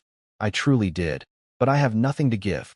When I couldn't pay, he demanded I hand over our sect's sacred treasures. As a disciple of the Coffin Gate, I would rather be destroyed, body and soul, than let our sect's honor be trampled. I bowed my head and shut up. Nailed it. Did I exaggerate? Oh, absolutely. He asked for 50%, not 80. And he definitely didn't ask for the sacred weapons. But this wasn't a courtroom. This was politics. And I needed to win. White Impermanence's voice turned ice cold toward the officer. Is what he said true? Lies. All lies. The officer was practically hyperventilating. He's a heretic. He attacked me. Please, my lords. Silence. Both voices thundered together. You call him a heretic? Do you even know who founded the Inyang lineage? It was us. Me and my brother. If Li Pa is a heretic, what does that make us? The ghost officer collapsed on the ground like a puppet with cut strings. Black Impermanence didn't waste another second. He reached out through the air, grabbed the officer from a distance, squeezed his fist, and the ghost exploded into a shower of pale ghost fire. Just like that. Bureaucrat confetti. White Impermanence spoke up calmly. You can drop the act now. I'm sure that officer didn't have the guts to demand 80%. 50, maybe, busted. But he didn't sound mad. Still, White Impermanence continued. Even 50% is unacceptable. He deserved to die. Nobody extorts our disciples. Then, with what I swear was a hint of amusement, so, kid, you maimed an officer and tricked us into showing up. Let me guess, you wanted to meet the founders and find yourself a powerful backer. If you're going to find a backer, I said, might as well find the biggest one. I didn't flinch. My lords, I suspect you haven't checked in on the Inyang lineage in quite some time. My master told me to sit before your statues for 3 days to receive ancestral transmission. I got nothing. 0. Which tells me the connection between our lineage and its founders has been completely severed. Our lineage has fallen so far that even the lowest ghost officers think they can bully us. How could I not come looking for backup? Black Impermanence's face went dark. Pathetic. White Impermanence, the nicer brother, cut in. Actually, old 8, he's got a point. We really haven't checked on these disciples in a while. Black Impermanence. We've also never had one this pathetic. Okay, getting roasted by the gods of death. Cool. Adding that to my resume. White Impermanence thought for a moment. How about this? We still won't interfere directly in the mortal world, but we'll assign your missions personally. Every reward and merit you earn, nobody touches. Not a single coin. Sound fair? I opened my mouth to negotiate and Black Impermanence immediately snapped. Don't push it. I closed my mouth. White Impermanence explained the business model. Every ghost is supposed to enter the reincarnation cycle. Their past lives, future lives, karma, it's all pre-scheduled. When one soul goes missing, heaven has to find a replacement. That's a headache for the cosmic system. Plus, ghosts who were supposed to report to hell for punishment but are hiding out, those are basically fugitives. When hell can't catch its own fugitives, it looks bad for everyone upstairs. But here's the catch. There's an ancient agreement between hell and mortal sorcerers. The gods of the underworld can't directly meddle too much in the human world anymore. That's why we have lineages like yours handling the dirty work. So when you bring back souls, both heaven and hell reward you generously. He paused. You understand what I'm saying? I nodded. You're saying the bigger the reward, the more likely the mission will kill me. I'm not asking for protection, I added quickly. I just want my ancestors to help clean up my messes when things get ugly. Then I told them about the coin toss, the blood-red omen, the Een path, the whole violence follows you everywhere package. White Impermanence chuckled. Clever kid. Fine. Do whatever you need to do out there. Kill someone. We've got your back. Slay a ghost. Same deal. One rule. No killing innocents. I nodded. He smiled, satisfied, and pulled a slip of paper from his sleeve. Here's your first mission. Do it well. Don't embarrass us. Then he paused. Is there something else you haven't said? He'd read my mind. The whole reason I'd orchestrated this meeting, maiming an officer, dragging the founders out of retirement, wasn't just about getting a backer. I wanted to ask about my dad. Black and White Impermanence might not know where he was, but they'd definitely know if he was dead or alive. Their whole job was tracking souls. I hesitated, then just said it, and braced for the yelling. But Black Impermanence didn't yell this time. He just frowned quietly. White Impermanence spoke. Li Chunfeng. I do know something. According to the Book of Life and Death, he was supposed to die 5 years ago. But when our officers went to collect his soul at the scheduled location, it wasn't there. My heart started pounding. His heavenly soul hasn't returned to heaven either. I'll keep an eye out for it. The rest is up to you. Fate has a way of bringing people together when the time is right. You'll see him again. Okay. Quick crash course on how souls work, because apparently this is my life now. According to the old teachings, every person has 3 souls. The heavenly soul goes up to heaven. Think of it as cosmic jail. The earth's soul goes to hell to face judgment for everything you did in life. And the human soul just hangs around near the grave being moody. When you reincarnate, all 3 come back together. But if even one gets destroyed, reincarnation is off the table. Game over. Permanently. The underworld officers only collect earth souls. Human souls wandering around causing trouble in the mortal world? Not their problem. That's what sorcerers are for. So most ghosts that sorcerers fight are actually human souls, what we call spirits. White Impermanence said my dad's heavenly soul and earth soul were both unaccounted for, which was weird, but maybe good weird. It meant he hadn't entered the death system at all. There was still hope. After the 2 gods left, I opened my first assignment. It was hilariously brief. Like a post-it note from Hell's HR department. Wang Leisure, Fish Basket Village. Scheduled death. Drowning. Between 2 to 3 a.m. on such and such date. Body was buried. Earth soul never reported to hell. Then just a location. That's IT. No background. No details. No. By the way, she was murdered by a demon. Just name, cause of death, address. Like the world's worst missing persons report. I had to find this woman's ghost with basically nothing to go on. Let me think through what little I had. Fish Basket Village was a riverside fishing community. She drowned in what locals called a water pocket, a spot where underground currents create a natural trap near the shore. Fall in, and even strong swimmers can't fight their way out. Nobody with any sense goes near those spots. She died between 2 and 3 a.m., the dead middle of the night when everyone's in their deepest sleep. Did she sneak out to drown herself on purpose? No way to ask anyone about it now. Her name, Wang Leisure, meant she was a woman from the Li family married into the Wang family. Only women from way back, before the modern era, maybe even 100 years ago, went by their husband's surname plus their maiden name with no personal name at all. This woman might have been dead for over a century. If her ghost hadn't been causing trouble in Fish Basket Village, nobody would even remember she existed. So here I was, 20 years old, armed with ghost bone knives and hell chains, backed by the literal gods of death. And my first job was finding a nameless woman's 100-year-old ghost in a fishing village based on a sticky note. Welcome to the supernatural workforce, Lipa. White Impermanence giving me a case with 0 leads. Yeah, that was a test. Obviously. Makes sense though. I just barged into the ancestral founder's office, maimed their employee, and demanded VIP protection. Of course they'd want to see if I was worth the investment. Every good organization has a probation period. Even the underworld has HR standards. Honestly, I wasn't scared of running into some terrifying demon in Fish Basket Village. I was scared the village would be totally normal. No ghosts, no clues, no nothing. Just a quiet fishing town where a woman drowned 100 years ago and everyone forgot.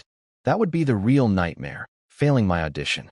I stood by the water pocket for a while, thinking, then walked downstream along the riverbank. After a long walk, I spotted a house built right at the water's edge. One glance, and I measured the distance from the front door to the water. 7 steps. 7 steps from water. 3 nails at the door. This was a water guardian's house, a sorcerer who watches over dangerous water. Finding them would give me my first lead. I circled around to the front and swept my foot lightly across the ground. No nails. The 3 nails that were supposed to be hammered in front of the door to block ghosts, gone. Which meant any ghost could just waltz right in like they owned the place. I pushed the door. It swung open like it was waiting for me. And right there on the threshold, 6 wet fingerprints. Crystal clear. Like something soaking wet had gripped the doorframe and dragged itself inside. I crouched down, shaved off a sliver of the threshold with my knife, and sniffed it. Energy. Ghost stink. I inhaled a deep lungful of that ghostly residue, and the world shifted. Suddenly, I could see a trail of wet handprints crawling from the doorway, through the hall, into the kitchen, and ending at the edge of a water jar. A water ghost came inside looking for water? That's like a fish breaking into your house to use the bathtub. Water ghosts live in water. They don't need more water. That's suspicious. I opened the jar. Empty.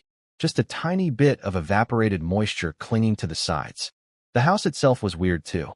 Inside, abandoned, dusty, no sign of life. Outside, spotless. Clean windows, neat walls. Like someone was keeping up appearances for a house nobody lived in. That's a red flag the size of a bedsheet.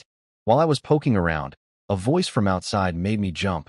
Hey, who's in there? I strolled out with my best harmless college kid smile and waved at the guy standing there with a fishing net over his shoulder. Hey, big brother. I'm an art student, here to paint some scenery. This house looks nice. Who owns it? I'd love to rent it for a few days. Student? He looked me up and down like I'd just told him I was the president. I held out my hand. Here, check my student ID. There was absolutely nothing in my hand. But I made him see one. See, after eating those Ghost King relics, I became part ghost. And one of the perks of being part ghost? I can make living people see whatever I want. No spells, no talismans. Just pure supernatural gaslighting. My master said I'm both human and ghost, which practically means ghost abilities come standard, including messing with people's perception. Same reason I could see the wet handprints without any rituals. I can briefly become one of them. Tune into ghost vision like switching a TV channel. The fisherman examined my imaginary ID and handed back my empty hand. You can't stay there. Go home. Why not? Looks perfectly fine to me. He got all squirmy. Just don't. It's not a good place. He started walking away. I chased after him. Come on, big brother, just tell me who owns it. I'll talk to them myself. He snapped. Are you deaf, kid? You want to die in there? Go ahead. Nobody's stopping you. Sleep in there if you've got a death wish. The second it left his mouth, he realized he'd said too much. He quickly added, just don't go in there. Got it. Just don't. He turned to leave again. I stepped in front of him. Look at my eyes. Huh, he froze. Just stopped mid-step like someone hit the pause button. His face went slack, his arms dropped to his sides, and he stood there like a mannequin. I locked my eyes onto his, my eyes glowing faint green, full ghost mode, and spoke slowly. Tell me about that house. Under the ghost eye stare, he entered a state like deep hypnosis. Whatever I asked, he answered. That house is for storing dead bodies. Any corpse pulled from the river, any villager who dies, they all go in that house.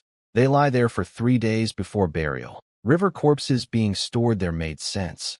It's a way to neutralize bad energy from drowning victims. But regular village deaths too? Every single dead person in the village had to spend 3 days in that house first? That was odd. My hypnosis wasn't deep enough, though. I could feel his subconscious still resisting, holding things back. I shifted my feet slightly and drew energy up from the ground through my soles. My eyes shifted from green to a deep, eerie purple. The fisherman's face went a shade paler, his resistance crumbling. I pressed harder. Why do the village dead have to be stored in that house? The hypnotized fisherman clarified. Not all dead people go in that house. Only the ones who died violently. They store the body for 3 days. Then old Lou takes the corpse out on his boat for a lap around the river. After the boat ride, the body can be properly buried. If you skip that step, the dead won't stay buried. They come back. Lovely. River corpse boat tours. This village was a real vacation destination. Who's old Lou? I asked. Where is he? He's the village shaman. We call him Grandpa Lou. Lives in the village. That riverside house is his too. Anything else weird about him? Every year when the river floods, he goes to live in that house for a while. Before he moves in, he digs a big pit next to it so the floodwater can flow in. When he leaves, he fills the pit back up. Does it every single year. Never lets anyone look inside the pit. That's all I know. I gave him his final instruction. Go tell old Lou that some stranger wants to rent his riverside house and won't leave no matter what. Don't say anything else. Go. He turned and walked toward the village like a robot, arms straight at his sides, back rigid, ignoring everyone who tried to say hello. Not my most subtle work, but it got the job done. Sure enough, pretty soon an old man came shuffling my way with a bedroll on his back, all smiles. Heard I've got a special guest. Came out to welcome you personally. Please, come inside. I followed him in and watched him spread his bedding on one end of the sleeping platform. He left the other end empty. The head of the platform is where we lay out the dead bodies. You can squeeze in at the foot end if that's okay, just casually sharing a bed with the corpse spot. Sure, totally fine. 5 stars on the hospitality. He lit a pipe and squinted at me. Name's Lu Bao. Call me Old Lu. And you are? I gave him a half smile. Li Pa. The P with the ghost radical in it. Just passing through. Thought your house looked interesting. Ghost in your name? That's a powerful name. Old Lu puffed his pipe thoughtfully. You come from upstream, friend? He thought I was a water ghost. Fair enough. My name literally has the word ghost in it, and I showed up at a haunted riverside house uninvited. Reasonable conclusion. I didn't correct him. I'm from outside. Looking for someone. As I spoke, I casually flicked my wrist. See, I'd attached 2 dragon head clasps to my soul-chasing chains and wore them wrapped around my wrists like bracelets. Fashion and function. When I shook my wrist, the chains caught the light, and Old Lu's eyes went wide. You're an officer from the underworld. What do you think? I pushed energy into the chains. They lit up with a cold, ghostly glow, and the aura of hell itself poured off my wrist like invisible fog. Old Lu jumped to his feet and bowed deeply. Water Guardian Lu Bao greets the honorable officer. How may I serve you? I kept it cool. I'm looking for someone. Been dead a long time. Her name was Wang Lisher. Know where she is? He shook his head. My family's guarded this river for generations. Never heard that name. Dead end. But I wasn't done. I also heard you dig pits outside your door and take corpses on river cruises. What's that about? Old Lu's face changed. Something real came through. I'll be honest with you, sir. I dig that pit to catch a fish. To avenge my ancestors. My family's been fighting that fish for generations. Every generation, someone dies because of it. My own son, my only son, got dragged into the river by that thing. They never even found his body. Tears started rolling down his weathered cheeks. I'm old now. All I want before I die is revenge for my father and my son. But that creature is too clever. I dig the pit and wait, it doesn't come. I take corpses out on the river and wave energy around like bait. Still nothing. I'm out of ideas. What does this fish look like? I asked. Where does it show up? I've never seen all of it. Just the back ridge. Maybe a foot long. And it has no scales. Its skin looks like someone draped a sheet of black cloth over it. My eyes narrowed. You're sure? No scales? Positive. I fought it once. No large scales at all. Smooth and black like wet fabric. A scaleless fish. That's not a normal fish. That's not even a normal ghost fish. Every time I've encountered it, Old Lu continued, it's been near the water pocket upstream. I think it lives in there. But I don't dare go into the water pocket myself. Dead woman. Mysterious fish. Water pocket. Wang Lisher drowned in a water pocket. All roads leading to the same place. I lit a cigarette, took 2 drags, and started putting the pieces together in my head. But before I could even finish my first wrinkle of concentration, Old Lu suddenly shouted, Wait, you're not a ghost officer. You're human. Busted. Buy a cigarette. Turns out ghosts and humans smoke differently, and I wasn't enough of a real ghost to fake it perfectly. Rookie mistake, Li Pa. Should have vaped. I smiled at Old Lu. Whether I'm a ghost officer or not doesn't matter. What matters is, I can help you catch that fish. I needed to find Wang Lisher's soul, and all signs pointed to the water pocket. Helping Old Lu meant helping myself. Win-win. Mostly win me. Old Lu hesitated. I can't afford to hire you. Someone's already paying me. You don't owe me anything. Just help me out in return. Deal. Old Lu's eyes went hard. If you can kill that fish, I'll die for you. What else do you need to know? I pointed at the doorway. When I came in, there were wet fingerprints on your threshold. A water ghost crawled into your house. How? Old Lu's face went white. He didn't even answer me, just bolted outside and started clawing at the ground in front of the door. Where are my ghost-blocking nails? Did you pull them out? They were already gone when I got here, I said. He glared at me like I'd personally invited demons to dinner, then ran back inside and threw open the water jar lid. One look inside and he collapsed onto the floor, face the color of old paper. It's over. It's over. The water ghost got into the village. People are going to die. I leaned over to check the jar myself, but Old Lu snapped. He grabbed my collar with both hands. You let the ghost into the village. What are you going to do about it? What? I gently removed his hands from my shirt. Old man. I was polite the first time. I won't be polite a second time. I didn't touch your nails. If you didn't take them, who did? He wasn't buying it. I put protective seals around those nails. Normal people can't even see them, let alone pull them out. It had to be you. What are you planning? I was done explaining. I let my killing intent explode outward like an invisible shockwave.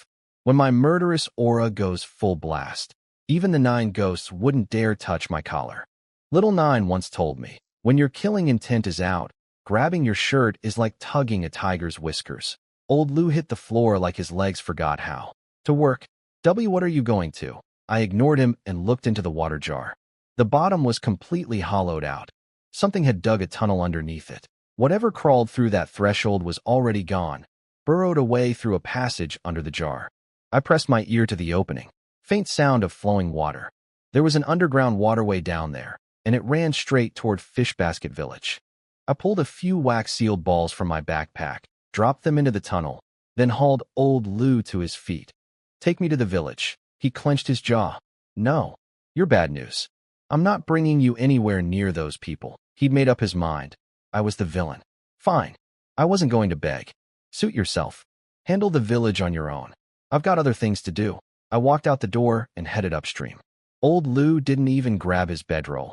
He just sprinted toward the village like his pants were on fire. I let him go. I had my own plan. I found a quiet spot by the river, set out a few steamed buns as offerings, planted a bundle of yellow incense sticks in the ground, stepped back, and pointed at the tips from a distance. My internal energy shot across the gap and lit every stick at once. Smoke curled into the air, and the river's surface started rippling. I was burning incense to summon ghosts. Pretty standard move. What I did not expect was what showed up. Instead of a ghost, a thin stream of water, about as thick as 2 fingers, slithered out of the river like a transparent snake. It wound around my offerings without touching them and shot straight toward my feet, stopping just before it reached my toes. Then the water rearranged itself on the ground and spelled out a single word. Leave. I laughed, not until I finished my business. Since you're here, why not come out and say hello properly? The water retreated 3 feet, paused, and spelled out a new message. Leave or die. Before I could respond, the incense bundle erupted, flames shooting 3 feet high, turning the whole bundle into a roaring torch that painted the riverbank in red light. The wet words on the ground glowed blood red in the firelight, like a death threat written in gore. It was trying to intimidate me. I smiled. I've done everything in my life except die. The second those words left my mouth, the incense flames went out. The stars and moon overhead dimmed to nothing. Everything within 100 meters of me went pitch black, but beyond that circle of darkness, lights appeared. Hundreds of them. Pale green ghost fire erupted from the reed beds along the shore like a swarm of startled fireflies. They swarmed upward, then settled back onto individual reed stalks, floating higher and higher. In seconds, every reed on the riverbank looked like a green candle with a ghost flame dancing on top. Water ghosts, lining the shore. Hundreds of them. If they all came ashore at once, this village was finished. I scanned the reed beds, and those green ghost lights shifted into dark human shapes. Dozens of them, half crouching in the water, hands gripping the reeds, watching me with cold grins. Like the world's creepiest audience at the world's worst concert.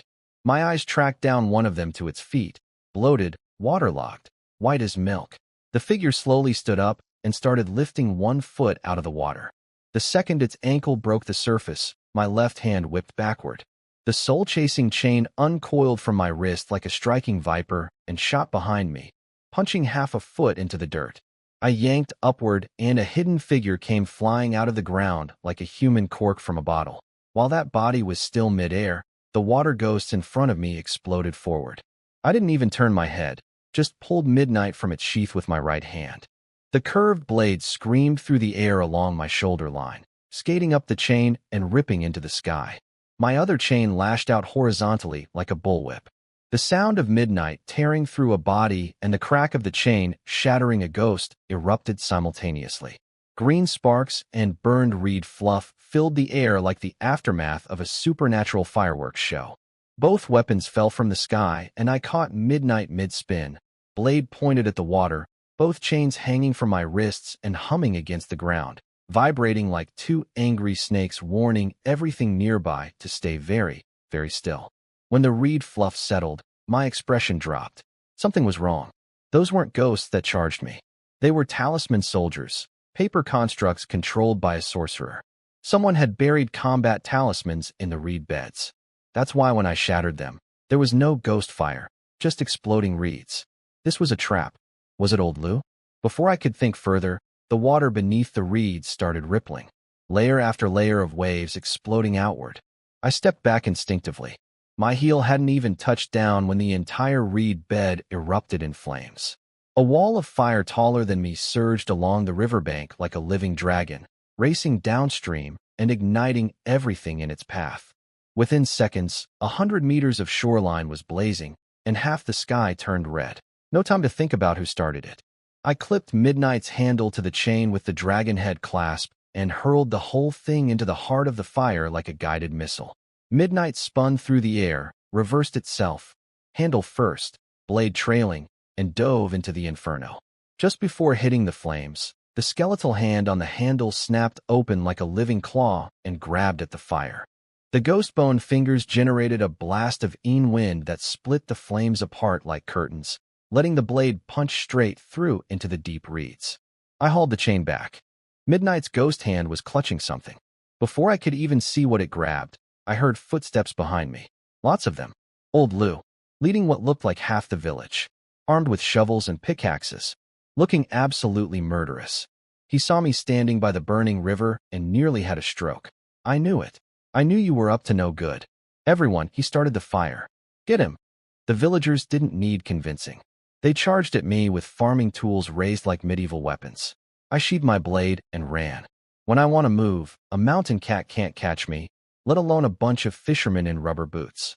I rounded a corner 20 meters ahead and vanished from their sight completely.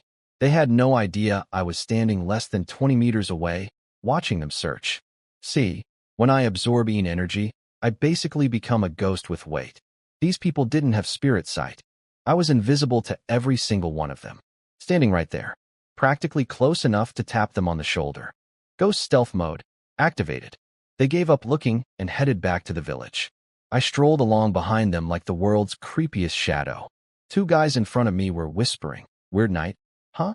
Grandpa Lou went door to door like a crazy person asking if anyone heard strange noises. Actually, yeah, I heard something under my water jar. Sounded like fingers scratching the bottom from underneath. That's insane. Nobody can fit under a water jar. Then someone else chimed in, voice barely above a breath. The really weird thing is the reed beds catching fire. Think about it. When have the reeds ever burned? Our grandparents always said water spirits live in those reeds. They never let us go near them. When has anyone ever seen them burn? My eyebrows scrunched together. Fish Basket Village was more complicated than I'd thought. It didn't just have a water guardian. It had protective talisman soldiers buried in the reeds. Multiple layers of defense. I did some quick math on the fire's path. The flames started upstream and burned their way down. The ignition point? Right near the water pocket where Wang House drowned. And the fire died out exactly in front of old Lou's corpse house. From the water pocket to the corpse house. That wasn't random. That was a trail. If talisman soldiers were buried along that entire stretch of riverbank, it meant someone had built an invisible dam between the water pocket and the corpse house. Any ghost that drowned at the water pocket could only drift downstream along the barrier. No coming ashore until they reached old Lou's house. Like a ghost highway with only one exit, which meant something serious was hiding in the river near Fish Basket Village. Serious enough that some sorcerer had built a multi-layer defense system around it. And old Lou definitely hadn't told me the whole truth. Shocker. Now, the fastest way to solve this mystery would be to just dive into the water pocket and see what's down there. But only an idiot would do that. Jump into a supernatural whirlpool with zero information? The most likely outcome would be me becoming Wang Hous's eternal roommate at the bottom of the river. I was not interested in a ghost marriage, thank you very much. The water pocket and Fish Basket Village were connected somehow. I couldn't handle the water yet, so I'd work the land side first, then circle back. And that meant finding old Lou again. While my brain was spinning through strategies at top speed, a flash of golden light hit me like a laser beam. My skin burned like someone had pressed a hot iron against me, and black smoke actually started rising from my shoulder. I looked up. There was an octagonal feng shui mirror hanging from the big tree at the village entrance. The reflected light was aimed right where I'd been standing. Here's the downside of being half ghost. Everything ghosts are afraid of, I'm afraid of too. Regular stuff like peachwood swords or old coins just makes me uncomfortable. But a real mirror charged by a skilled sorcerer? That thing can actually hurt me. That mirror was Fish Basket Village's second defense layer. These people were not messing around. Before I could drop my ghost stealth mode, old Lu was already under the tree, holding the mirror in one hand. He made every single villager walk past him one by one, shining the mirror on each person like a supernatural TSA checkpoint. Anyone clean got through. Anyone who wasn't. Well, I didn't want to find out. My little burn had tipped him off. Smart old man. I hid at a distance, let all the Een energy drain out of my body until I was fully human again, then slipped in behind old Lu as he entered the village. Just a regular guy. Nothing to see here. Definitely not the dude you were trying to beat to death with shovels 10 minutes ago. At first I kept my distance, not knowing what old Lu was capable of. But after following him for a bit, I realized the old man wasn't much of a fighter. In our world, sorcerers come in two flavors. Type 1 relies on talismans, formations, and spells, brain over brawn. Type 2 just punches ghosts in the face with raw power. I'm Type 2. Old Lu was very much Type 1. Great with paper magic, probably couldn't win an arm wrestling match against a strong breeze. That's why he hadn't noticed me tailing him. Once inside the village, I spotted something strange. The third weird thing about Fish Basket Village. The ground was paved with cement. Rural Northeast villages have dirt roads. Always. Only fancy government showcase villages get paved streets, and this place was definitely not that. But there was cement everywhere. Even weirder, through a cracked section, I could see old stone slabs underneath. Someone had laid proper cut stone across the entire village first, then poured cement on top. And those stones were ancient. Back in the day, only villages that produced someone really important, a high official, a war hero, got stone-paved roads. But Fish Basket Village had no memorial arch, no fancy gate, no sign of historical prestige. Just stone roads hidden under cement. So the stones weren't for show. They were for blocking something. Were they keeping whatever tunneled under the water jars from coming up through the ground? Did old Lu know something had been digging underground this whole time? I was staring at old Lu's back when he stopped at the first house on the village entrance, crouched down, and started feeling around at the base of the wall. After some fumbling, he pulled out a three-legged incense burner from a hole in the wall and lit 3 sticks of yellow incense right there at the corner. When the smoke started curling upward, my eyes narrowed. Old Lu was summoning ghosts. Or rather, this spot was designed for summoning ghosts. Built into the village from the very beginning. See, in rural China, villages follow strict ancestral rules about road layout. One of the biggest rules: never build a crossroads inside a village. Small paths can form T-intersections, sure, but never a proper cross. Even if 2 roads need to intersect, they offset them slightly. According to sorcery tradition, crossroads let ghosts materialize out of thin air, so you just don't build them. Fish Basket Village had been around long enough that its builders absolutely knew this rule. But whoever designed this village had deliberately built crossroads and hidden ghosts summoning incense burners at the intersections. Someone didn't just fail to keep ghosts out of this village. Someone invited them in on purpose. It hit me all at once, like a puzzle snapping together. Old Lu had been doing ghost work this whole time. The fisherman I hypnotized told me old Lu takes dead bodies out on the river in his boat. I thought it was just some weird funeral custom. Nope, he was escorting souls out of the village. The talisman soldiers along the riverbank block ghosts from the river, sure, but they also block ghosts from inside the village from leaving. If old Lu didn't personally ferry the dead person's soul past the barrier, that soul would be stuck. Can't enter hell. Can't reincarnate. And a trapped soul means trouble. Either the ghost goes crazy, or it crawls back home to the family that buried it. Fun for nobody. That's why he took every corpse on a boat ride. Not for the fresh air. Then the big one hit me. Fish Basket Village. Fish Basket. It's not named after fishing. It's named after what the village is. I mentally replayed the terrain I'd seen from upstream. The village layout, the river, the barriers, old Lu's house at the downstream end. It was shaped exactly like a fish basket. A woven trap you stick in the river to catch fish. The opening of the basket was right at old Lu's house. The ghosts are the fish. Basket in the water. Fish inside can't get out, fish outside can't get in. The whole village was one giant ghost trap. I smiled at old Lou's back from the shadows. He had no idea I was watching.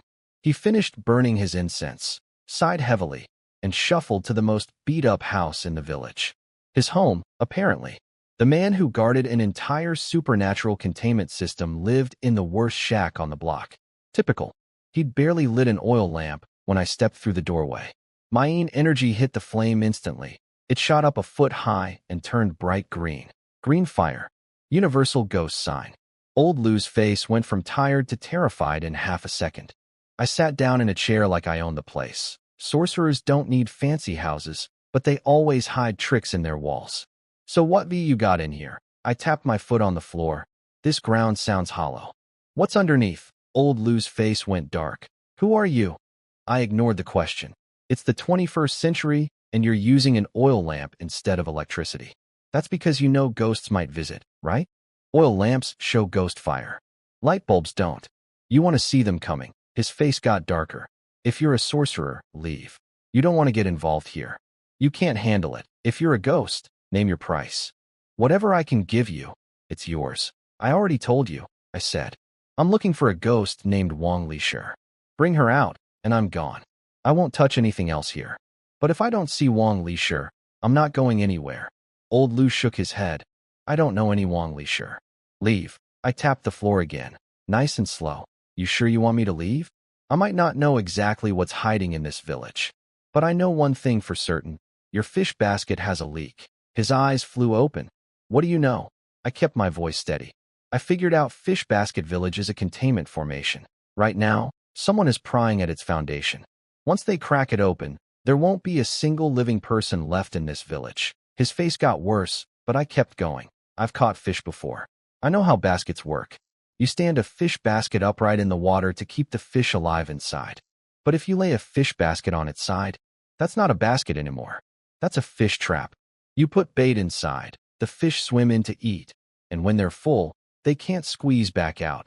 The talisman soldiers on the riverbank block ghosts, sure. But you left an underground channel in your riverside house that lets ghosts swim right in. That's not an accident. That's a door. If I'm not wrong, ghosts from the river can swim all the way under the village through that tunnel. Garbage, old Lou exploded. That underground river dried up years ago. It has nothing to do with me. I'm a water guardian, not a ghost farmer. I gave him my best. Oh, really? Smile. Then you won't mind lighting a ghost summoning incense stick right here in your own house. Will you? I was goading him, poking the bear. I fully expected him to refuse. He slammed his palm on the table, lit the incense, and sat down across from me with murder in his eyes. Listen here, kid. I don't care who you are. If nothing happens in my house tonight, you OWE me, and I will collect. Even if it kills these old bones. Fair enough. In our world, sorcerers live by the same code as anyone in the underworld of martial arts. You come to someone's house and start trouble? You'd better be right. If you're wrong, you pay the price. If I was wrong about this, old Lou had every right to bury me. I lit a cigarette and smiled at him. Took my time. Nice slow drags. My cigarette burned down to the filter right about when the incense was 1/3 gone. Old Lou glared at me. A third of the incense is gone, kid. Still waiting. There's still 2/3 left. What's the rush? The words barely left my mouth when someone started pounding on the door outside. Grandpa Lou. Grandpa Lou. Something's happening out there. Come quick. Old Lou's first instinct wasn't to look at the door. It was to look at me. His face had already changed color. He knew. My right hand drifted behind my back toward Midnight's handle. See, old Lou's house had 2 doors, an outer gate and an inner room door. The outer gate hadn't made a sound, but someone was knocking on the inner door, which meant whatever was out there had walked through the yard without touching the gate. Ghosts knock on doors. People open gates. Old Lou started to speak, but I waved him silent and answered myself. Old Lou's asleep. What's going on? The voice outside said. Someone died in the village. Don't know who. Everyone's waiting for Grandpa Lou by the big willow tree. I dropped my voice lower. Where exactly? Under the big willow. Hurry up. Everyone's there already. I looked at old Lou. He dipped his finger in his tea and wrote 2 characters on the table. In ground. Meaning, where people die violently becomes a ghost hotspot. Whatever happened at that willow tree, it wasn't natural. I signaled old Lou to get ready, then asked the voice outside one more question. How'd you get in? The front gate didn't make a sound. Now, there's an old saying in our trade. See something strange? Don't ask about it. If you're walking home late at night and see someone standing in the dark hallway with their back to you, perfectly still, you walk past fast, or you don't go home at all. You do not tap them on the shoulder and say, "Hey, why are you just standing there?" Because when they turn around, you might not like what you see. By asking that question directly, I was basically declaring war. Old Lou nearly jumped out of his skin and shoved his hand into his pocket for a talisman. The voice outside went soft and sweet. Your house doesn't even have a front gate. How could I knock on it? Don't believe me? Open up and check. Then bang. The outer gate was ripped open. Before I could react, the thing outside turned into a blast of freezing wind and slammed through the inner door. Ice-cold air ripped between me and old Lou, instantly killing the oil lamp. Both of us spun around as every window in the room flew open one by one. Left to right. Bang, bang, bang, bang. The curtains fell to the floor like dead things. I looked toward the yard. The front gate was gone. Not open. Gone. Like someone had silently unbolted it, lifted it off the hinges, and walked away with it. Just two empty stone posts standing in the moonlight. Then I saw it. Outside the wall, a hunched figure was walking past the gap where the gate used to be. It had both gate doors strapped to its back like a backpack, just casually strolling by with someone's front gate. As it passed, slam. The inner room door fell flat on the ground. No warning. No push. It just dropped face down like a dead body.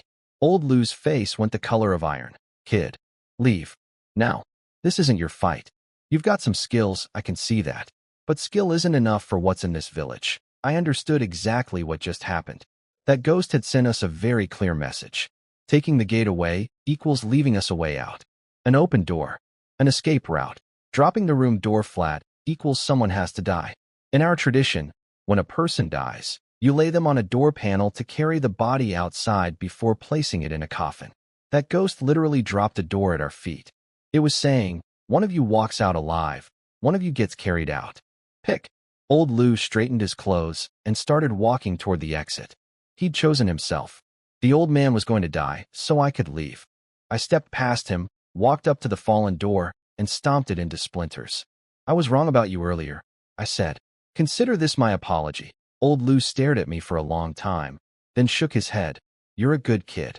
But you shouldn't have gotten involved in this. He started walking toward the village center, muttering as he went. That stomp just cost you your life, you know. I die here, that's my fate. But you? You dying here. What's that supposed to mean? What a waste. I followed him quietly. He kept going. Let's see how bad it is. If it's not too serious, you run. This is no place for you. We walked until I saw it. A massive willow tree, so thick it would take several people linking arms to wrap around it. A crowd of villagers had gathered underneath. Old Lou pushed through the crowd, and his voice cracked. Mr. Lee, come look at this. When I saw the body, even my face changed. A section of the cement road had collapsed into an uneven puddle. A shirtless corpse was lying face down in the water, limbs spread out, only its back visible above the surface, like it had been pressed into the ground. And running down the spine, from the base of the neck all the way to the lower back, was a long, thin line of blood, like something had scraped a claw down the entire length of the backbone. I told old Lou to step back, crouched down, grabbed the corpse's ankle, and pulled. It didn't move. Not an inch. The body was stuck to the ground like it had grown roots into the earth. I stood up and pulled old Lou aside. The corpse is showing its spine. What do you want to do? Showing its spine wasn't just a description. In our world, a body face down in water with its back exposed means something very specific and very, very bad. In sorcerer terms, here's what we were dealing with. Sometimes a person drowns while carrying intense rage in their chest. If they happen to die in a place with heavy energy, like a water demon's burial ground, the corpse can mutate into a half-monster, half-corpse abomination. That body under the willow tree was floating face down with its spine poking out of the water like a fish showing its back ridge. That meant it was already transforming. If that thing woke up, it would be absolutely savage. Old Lou grabbed my hand, and for the first time, the stubborn old man begged. Mr. Lee. I've lived most of my life and never once asked anyone for help. Today I'm asking. Please, take the villagers out. Lead them to the highway. Let them scatter and save themselves. What about you? I whispered. Me? He gave me this tired, broken smile. I die. What else? This is the job. Water guardians always end up this way eventually. He waved me off before I could argue. Go on. Get out of here. You're young. If you can, get out of the sorcerer business entirely. By the time you're covered in scars with your family gone, it's too late to quit. He turned and walked toward the crowd. His back looked like an old guard dog who'd spent its whole life protecting the front gate. Too weak to bark anymore, legs barely working, but still dragging itself to its post. When he stopped and straightened his spine, standing tall for one last moment, I almost felt something in my chest crack. Everyone, he began. Don't worry about it. I cut in, walking straight into the crowd. Old Lou and I will handle this together. Old Lou's eyes went dinner plate wide. You, I half smiled. Don't trust me? Look, old Lou was old. Even if he'd been some legendary sorcerer in his prime. Right now he was just a broken man trying to die with dignity. When I said he looked like an old dog, I meant it as the highest compliment. A dog that fights to its last breath to guard the door deserves respect. No mixed feelings, no complicated motives. Just pure loyalty. Even if the final bark is just for show, it means the dog never abandoned its duty. Old Lou sighed and told the crowd. Everyone listened to Mr. Lee. I started barking orders. I need coffin ropes. The older the better. Can't find coffin ropes? Any strong rope will do. Bring me a barrel of diesel. Anyone got a tractor? No tractor? A three-wheeled motorcycle works. Anything that can pull heavy weight. I thought for a second. And a coffin. If anyone has one, bring it. Also quicklite. No quicklite. Cement or dirt will work. As much as you can carry. Most of those things are easy to find in a village. The tricky ones were the coffin and the coffin ropes. Every rural village has coffins. Old folks prepare them years in advance. But those coffins are treasures to their owners. Getting someone to lend theirs is like asking to borrow their grandmother. Coffin ropes were even harder. After a funeral, the ropes usually get thrown away. Only professional pallbearers keep them, and old coffin ropes that have carried dozens of dead people are basically magical weapons in a sorcerer's hands.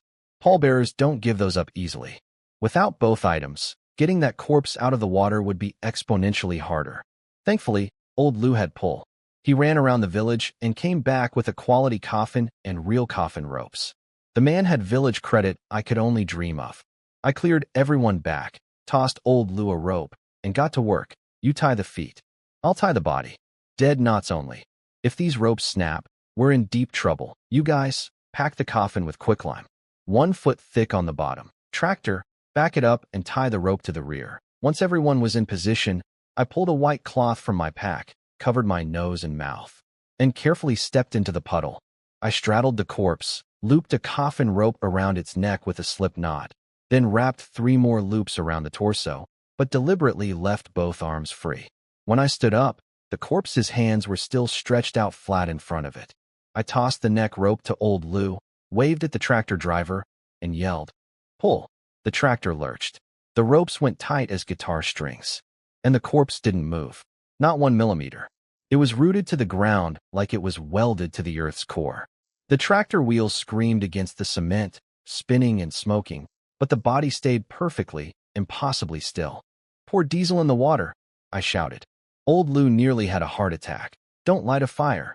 What if you wake the body up?" The villager with the diesel barrel froze mid-pour. I walked over, took the barrel myself, and said, "I'm lighting the fire. When you see the body pull back, even slightly, start throwing dirt into the pit. It moves 1 inch, you fill 1 inch. We need that puddle completely filled. Understand?" I watched the villagers nod, then slowly poured diesel across the water surface. The slick crept toward the corpse's head. When it got close enough, I pointed at the water from a distance, and, whoosh, flames leaped up over a foot high. The fire crawled across the surface and reached the corpse's hands within seconds. The body didn't flinch, didn't care, just lay there like it was sunbathing in hell. But the coffin rope tied to the tractor groaned, a horrible creaking sound, like it was about to snap. I frowned and threw a palm strike at the air. The shockwave pushed the flames forward another half foot, almost licking the top of the corpse's skull. The smell of burning hair hit everyone at once. And then, slowly, very slowly, the corpse's hands clenched into fists. It was alive. Well, alive ISH. Pull the neck rope, I screamed. Old Lou yanked with everything he had. The corpse's head ripped up out of the water. Coffin. Now. I charged across the burning water surface. Yes, I ran across fire and kicked the corpse square under the chin. The impact sounded like bone cracking. The body launched into the air. While still mid-jump, I hit it with 2 more flying kicks to the chest. Bang, bang, driving it backward through the air until it crashed into the coffin packed with quicklime. The lime met the wet corpse and started hissing and bubbling like a chemistry experiment gone wrong. I'd barely landed on the ground before shouting, "Fill it! More lime!" Now, villagers rushed forward with bags of quicklime and dumped them into the coffin like they were filling a bathtub. While they poured, old Lou appeared with a sharpened wooden stake, raised it over his head, and drove it straight down through the cloud of lime dust, right into where the corpse's chest would be. Perfect aim for an old man. He pulled back and yelled, "Fill the coffin completely. And fill that water pit too. Nail the lid. Give me the coffin nails." Old Lou and the villagers hammered the coffin shut in record time. "Drag it to my yard." Some men hauled the coffin away. Old Lou watched the rest of the villagers fill the puddle with dirt, then cover it with stone slabs. He stomped on the stones a few times to make sure they were solid. "Everyone go home. If you can avoid sleeping tonight, don't sleep. At dawn, send 1 person from each family to my house." Back at his place, old Lou poured me a cup of wine with his own hands. "Thank you, Mr. Lee." I turned the cup slowly. "This village's problems aren't over. Are you going to keep trying to chase me away, or do you want me to stay?" Translation: tell me the truth, and I'll help. Keep lying and I walk. Because Fish Basket Village was getting weirder by the minute. Not just the supernatural stuff. The people were weird. A corpse just came back to life in the middle of town, and the villagers didn't panic. They didn't scream. They didn't run. They moved like a well-drilled military unit. Everyone knew exactly where to stand, what to carry, when to move. Like they'd practiced for this. That is not normal village behavior. Old Lou drank his wine and hit me with a curveball. "Mr. Lee, are you content being a sorcerer?" "What do you mean?" He was dodging my question with a completely unrelated question. Classic old man deflection. He stared into his cup. "I never wanted to be a sorcerer. Not for 1 single day. Being a sorcerer costs too much. You lose too much. If I could have found any other way to feed myself, any other path, I would have taken it. But some things are decided before you're born. Heaven arranges everything. What you'll do, who you'll be. You can't escape it. Our village, not a single man has left to find work in decades. Not because we're lazy. Because heaven won't let us leave." My eyebrows went up. "Are you saying your entire village is sorcerers?" "Hell no." Old Lou laughed bitterly. "I'm the only sorcerer, and I'm barely half-trained. Without you tonight, I'd be dead." He fixed his eyes on me. "Mr. Lee, can you tell me where you trained? What's your lineage?" When I didn't answer, he added quickly, "I don't mean anything by it. I just don't want to drag you into something that gets you killed." "Coffin Gate," I said. "Inyang lineage." Old Lou's eyes lit up like I'd told him I was the president. No wonder. No wonder you have pure yang internal energy and yin ghost energy at the same time. You're from the Inyang lineage. Then something clicked in his head. He jumped to his feet and dropped straight to his knees on the floor. "Mr. Lee, I'm begging you. Save our village." I reached down and pulled him up. "Tell me what's going on first." Old Lou took a breath. "It goes back to our village founders. You know what water guardians are, right?" I did. Water guardians come in 2 types. Civilian guardians are sorcerer families who live by the water. Father teaches son, generation after generation. Then there's the military type, government water soldiers. Sorcerers don't officially join the government, but that doesn't mean the government doesn't have sorcerers. Special military units handle supernatural water incidents, and their skills get passed down from veteran to recruit. 2 systems, same job. Keeping the water safe from things that shouldn't be in it. Old Lou saw me nod and kept going. "Fish Basket Village is the water garrison. Every family here, their ancestors were all soldiers in the Water Guard Battalion." He pointed at the window. "You know what's really crazy? Fish Basket Village is actually lower than the river surface." "Believe that?" I frowned hard. I'd seen the village from high ground when I arrived. It definitely didn't look lower than the river. And also, basic physics, water flows downhill. If the village was below river level with zero dams or levees, this place should be an aquarium, not a neighborhood. Old Lou laughed. I knew you wouldn't believe it. I don't believe it either. But that's what our ancestors recorded. Originally, the water garrison had 7 sorcerers. Only 7 guys, but they were proper military officers. My ancestor was the deputy commander. According to our family records, this whole area used to be underwater, a lake or swamp. Then one day the water just left, drained away. Dry land appeared out of nowhere. The garrison commander came to inspect and decided to build a permanent base right here. That became Fish Basket Village. When the Qing dynasty fell, the garrison dissolved. But the 7 families stayed. And the village stayed. I listened quietly. The deputy commander was second in rank, which meant Old Lou's family wasn't the main character of this story, at least not originally. Someone else was running the show.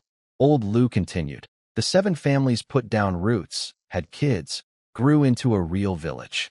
They passed their water guarding skills down through the generations. Everything was fine. Until one night, all 7 family heads died. Every single one. Overnight, my eyebrow shot up. All the sorcerers? In one night? Not just the family heads. Everyone with any real skill. Wiped out. Old Lou took a drink. My family only survived because my great-great-grandfather smothered my great-grandfather under a blanket during the attack. Literally lay on top of him until the kid passed out. When my great-grandfather woke up, his father was dead on top of him. Cold. That year, half the village was holding funerals. He sighed deeply. After that night, nobody could leave Fish Basket Village. Anyone who stayed away longer than 10 days died. Violently. Disease. Accidents. Some people even hanged themselves. Every death was ugly. My great-grandfather died too young to pass everything down. From his generation on, my family became half-trained sorcerers. Barely knew what we were doing. He laughed bitterly. Funny, right? The worst sorcerer in the village became the last one standing. And now I'm the guardian. What exactly are you guarding? I asked. That fish. Old Lou's eyes went hard. Everything I told you about the fish was true. When it appears, people die. My grandfather said if we can kill it, we'll finally be free. The curse breaks. We can leave. I nodded. What about the barriers outside the village? The talisman soldiers, the mirror? No idea how they work. Just know our ancestors built them to keep ghosts out. If a ghost gets inside the village, it's over. It won't leave until every sorcerer in the village is dead. Has a ghost gotten in before? I asked. Twice. Old Lou's voice got quiet. First time was when every sorcerer in the village was killed overnight. Second time was when I was a kid. That time, my father died. He looked at me with something almost like guilt. That's why I kept trying to chase you away. I didn't want you dying here. Because you're a sorcerer too. My frown deepened. Other outside sorcerers have died here. When my father discovered a ghost had entered the village, he sent word out through a fish trader and hired 5 expert sorcerers to come help. All 5 of them died. Plus my father. 6 sorcerers, gone. Tears pooled in the corners of his eyes. Father gone. Son gone. Just me now. A lonely old man in a broken house. Sometimes I think, maybe I should just stop. Don't train anyone. When I die, maybe the ghosts will finally leave the village alone. But I'm scared. What if I'm wrong? What if I die and the ghosts come in and there's nobody left who knows any magic? The whole village, every man, woman, and child, would be helpless. He started pouring wine down his throat like it was water. I turned my cup slowly. Does the rest of the village know about all this? He gave me a hollow laugh. How could they not know? If they didn't know, why would every able-bodied man stay here instead of going to the city for work? They know they can't leave. They know 10 days outside means death. But they'll never tell an outsider the truth. Old Lou kept explaining. When I saw the reed beds burning, I knew ghosts were coming. My plan was simple. You lead the villagers out. I stay behind and let the ghost kill me. As long as everyone comes back within 10 days, they'd be fine. He added quietly. The reeds burned like that when my father died too. I nodded. The fish and the ghost. Are they connected? Can't say for sure. But I think so. The fish only shows up right before ghosts invade the village. When the fish is quiet, everything outside is peaceful. I tapped the floor with my foot. Underground river beneath the village. Probably. My father and grandfather both suspected it. But nobody ever went down to check. Not because they didn't want to. They just weren't strong enough to survive whatever was down there. The woman I'm looking for, Wang Li sure. You're absolutely sure she's not in any records? Old Lu shook his head. After all 7 family heads died that night, every family's genealogy book disappeared. Gone. Just vanished. After that, nobody bothered to keep records.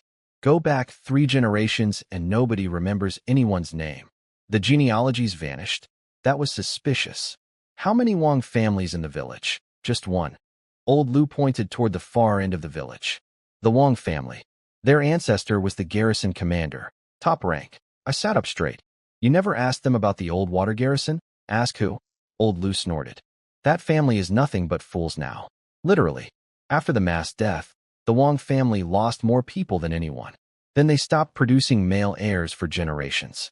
Eventually, all that was left was one old grandmother and her mentally disabled grandson. The grandmother refused to let the bloodline die.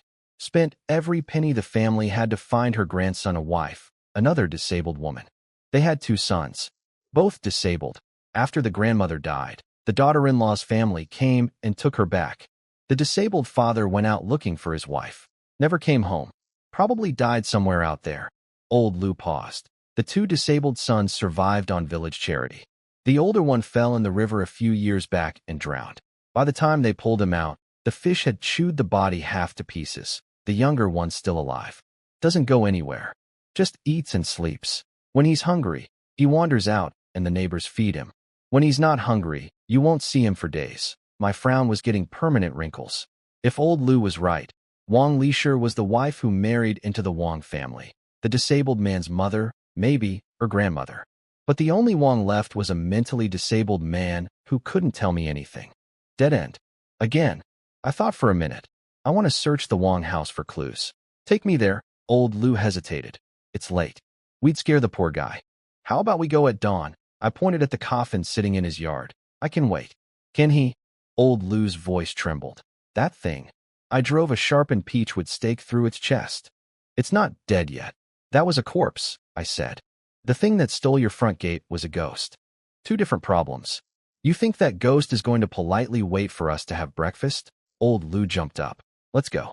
Right now, he hustled me out the door so fast I barely had time to slap 2 soul-suppressing talismans on the coffin as we passed it, just in case our buried friend got restless while we were gone.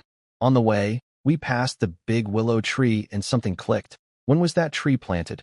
When the 7 founding families first settled here. There are 7 of those trees in the village, planted in the pattern of the Big Dipper constellation. Old Lu talked as we walked. The 7 ancestors planted them for 2 reasons. First, to create a Big Dipper formation for protection. Second, to remind future generations of their brotherhood.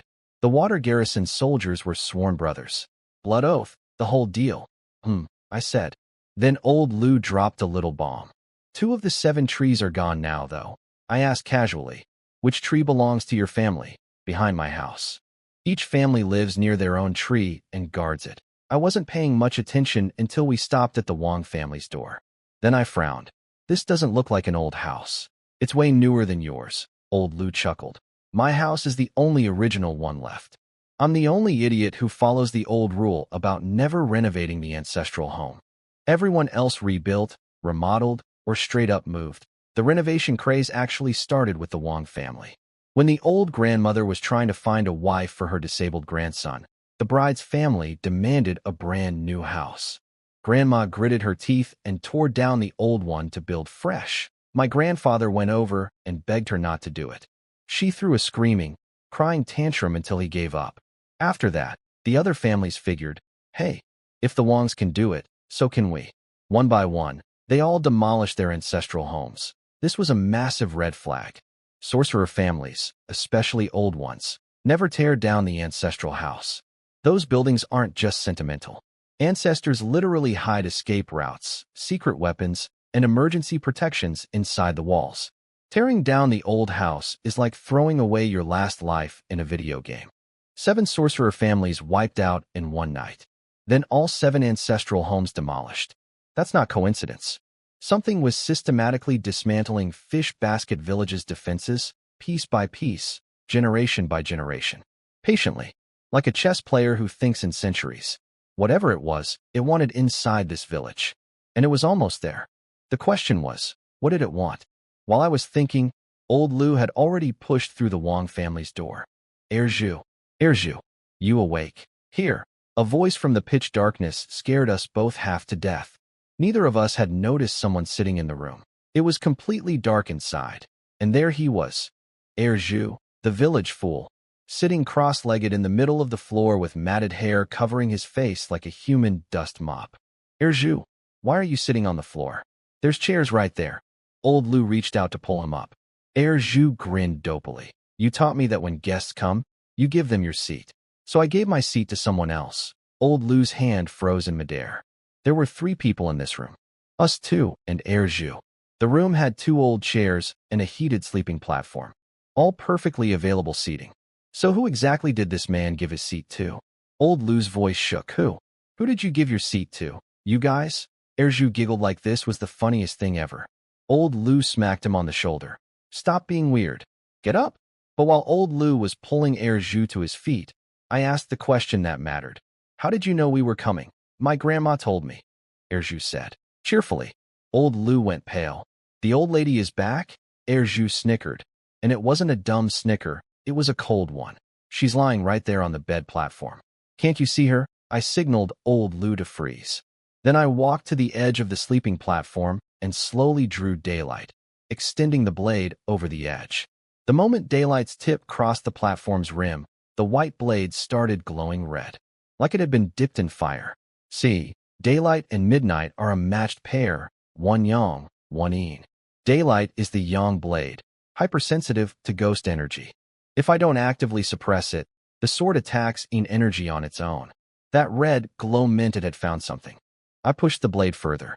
The red light crawled from the tip down the steel, sparks snapping off the edge.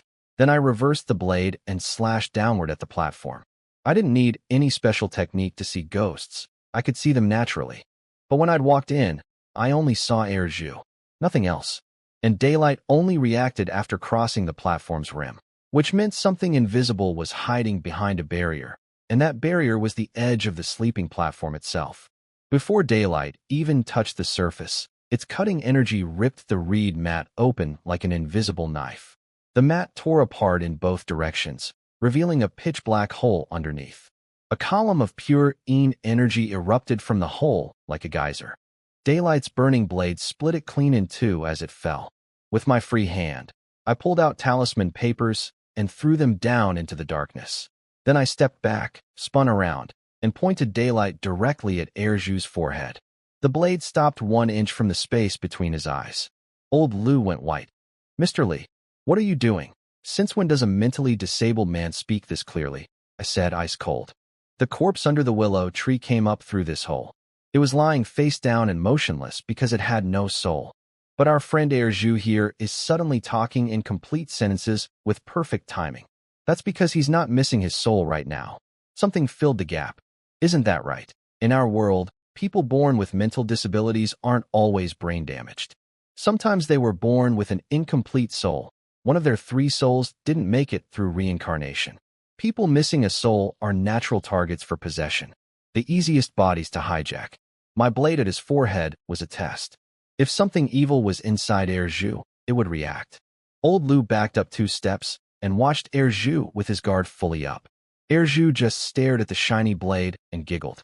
Then he reached out and touched it, like a toddler grabbing a kitchen knife.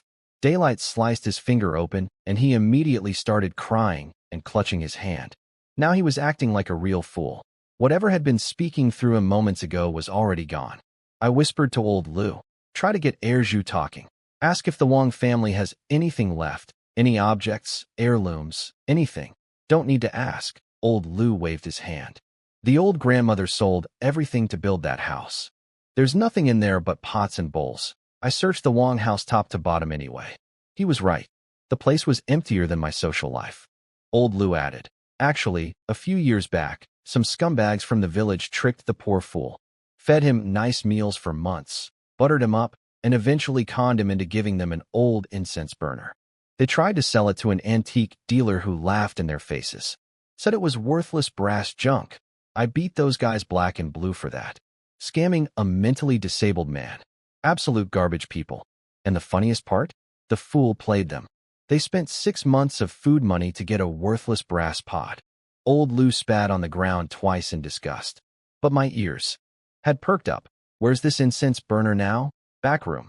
Old Lou led me to the Wang family's ancestor shrine area and pulled out a 3-legged brass incense burner. It looked old, sure. But brass is brass. It'll never be worth much. No wonder those guys got roasted by the antique dealer and by Old Lou. I turned it over in my hands a few times. Let's go. Back to your place. As I carried the burner out, Erju followed behind us, whimpering on repeat. Give it back. Give my burner back. Give it back. I spun around, flicked my wrist, and the soul-chasing chain shot out and wrapped around Erju's wrist twice. The dragon head clasp clicked shut. Erju immediately went quiet, like someone had hit his mute button. Old Lou panicked. Mr. Lee, he's just a fool. Don't be so rough. Those guys who scammed him. He cried and chased them too, but he never actually fought anyone. Just let me talk to him nicely and he'll calm down. I shook my head. Old Lou, I'm not bullying him.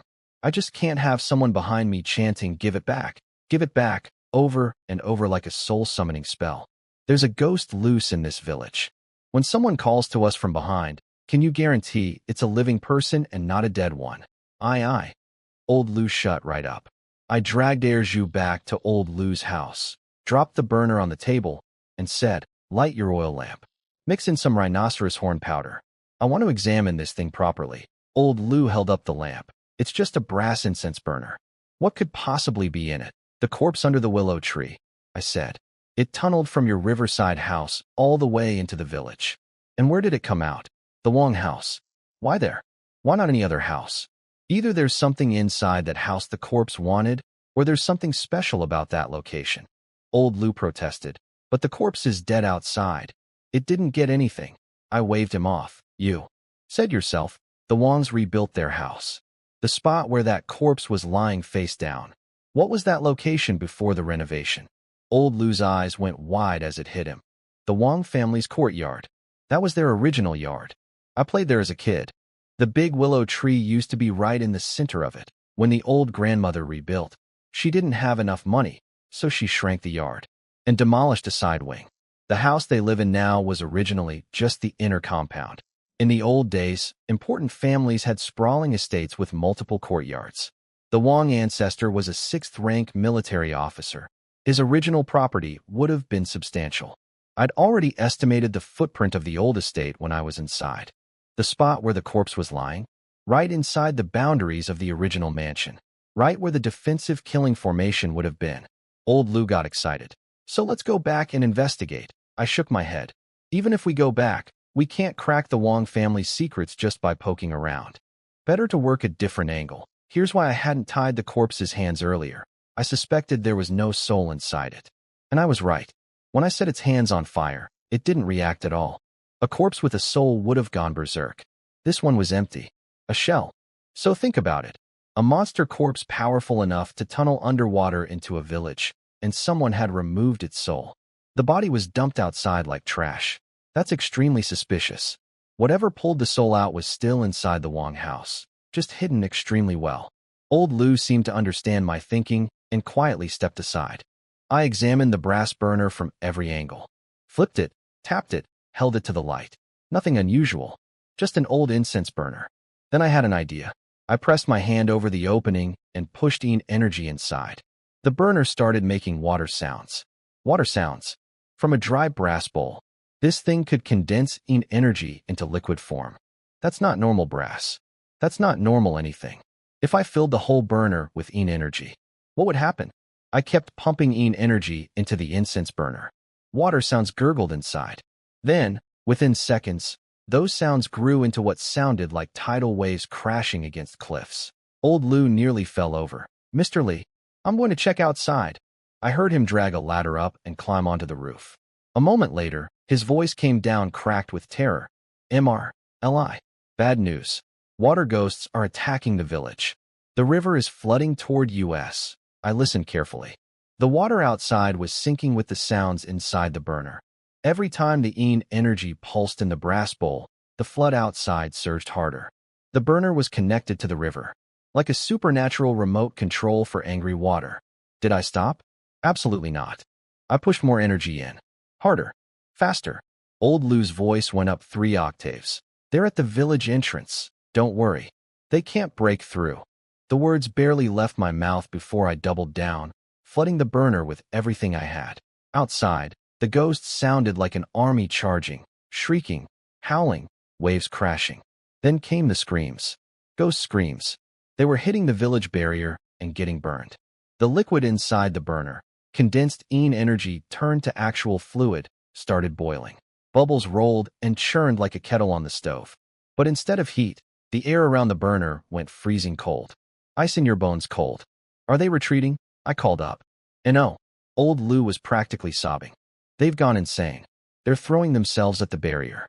The water's almost at the village entrance. Is your riverside house underwater? The roof is gone. Mr. Li, please just run. Then I heard a gong. Clang, clang, clang. Old Lou was up on the roof banging a brass gong. The village alarm. He was calling everyone. Seconds later, his voice ripped through the night. Everyone to the village entrance. Block the water. Zhao Zhuang. Get the coffin. I looked toward the door. A group of young men were already in the yard, hoisting a coffin onto their shoulders. Another man walked up to the house, dropped to his knees, and held up a set of burial clothes above his head with both hands. Old Lou jumped off the roof, grabbed the burial outfit, and started pulling it on over his own clothes. Mr. Li, I'm going. When a ghost gets in, someone has to plug the gap. Tomorrow morning, lead everyone out through the back mountain. Don't go through the front. And don't touch my coffin. He grabbed the rim of the coffin and started climbing in. The old man was going to seal himself inside and use his own body, alive, as a human cork to block the ghost invasion. Stop, I said. We've already got someone for that job. Why are you jumping in? What? Old Lou spun around. I pointed at the other coffin sitting in his yard, the one with the monster corpse we'd nailed shut earlier. Use him. The instant I said it, the oil lamp flickered and died. Something pressed the flame down like an invisible hand until the room went black. At the same moment, the coffin in the yard started shaking. Thump, thump, thump. The nailed-shut lid pushed upward from inside.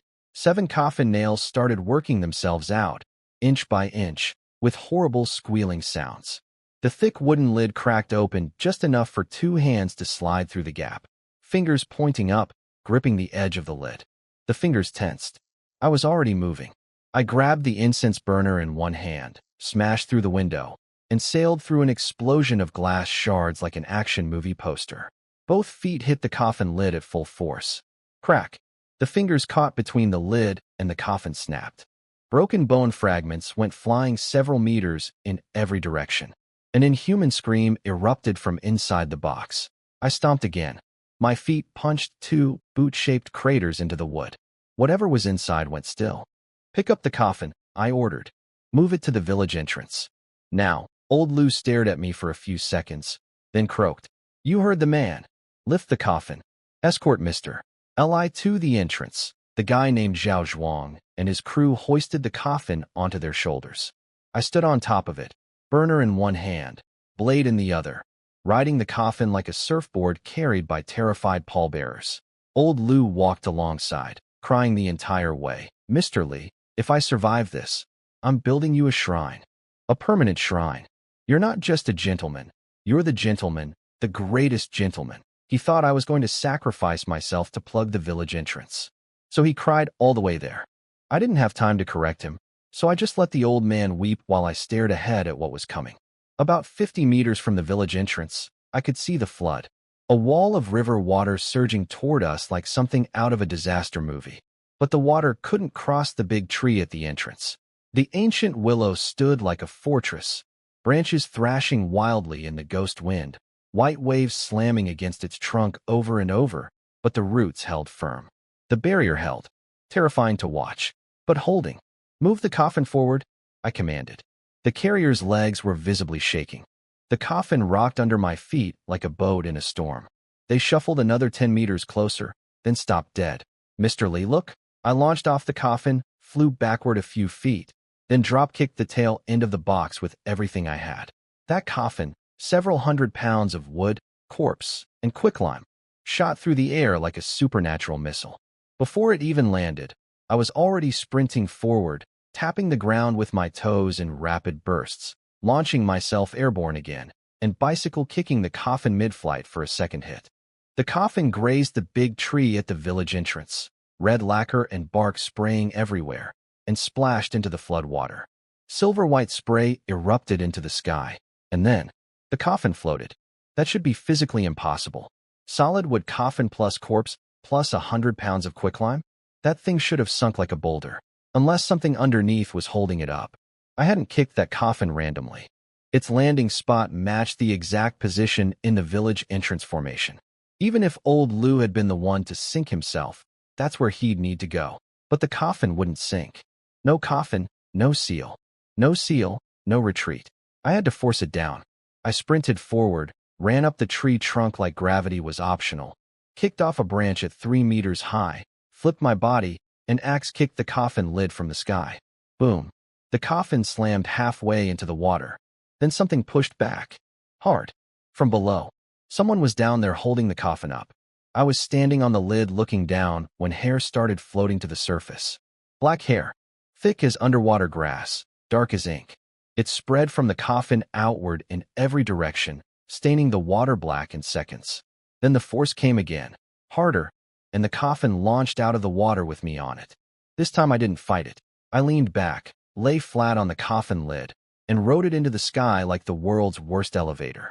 At the peak, I rolled off, flipped face down toward the water, drew both blades, and slashed an X-shaped strike straight at the surface.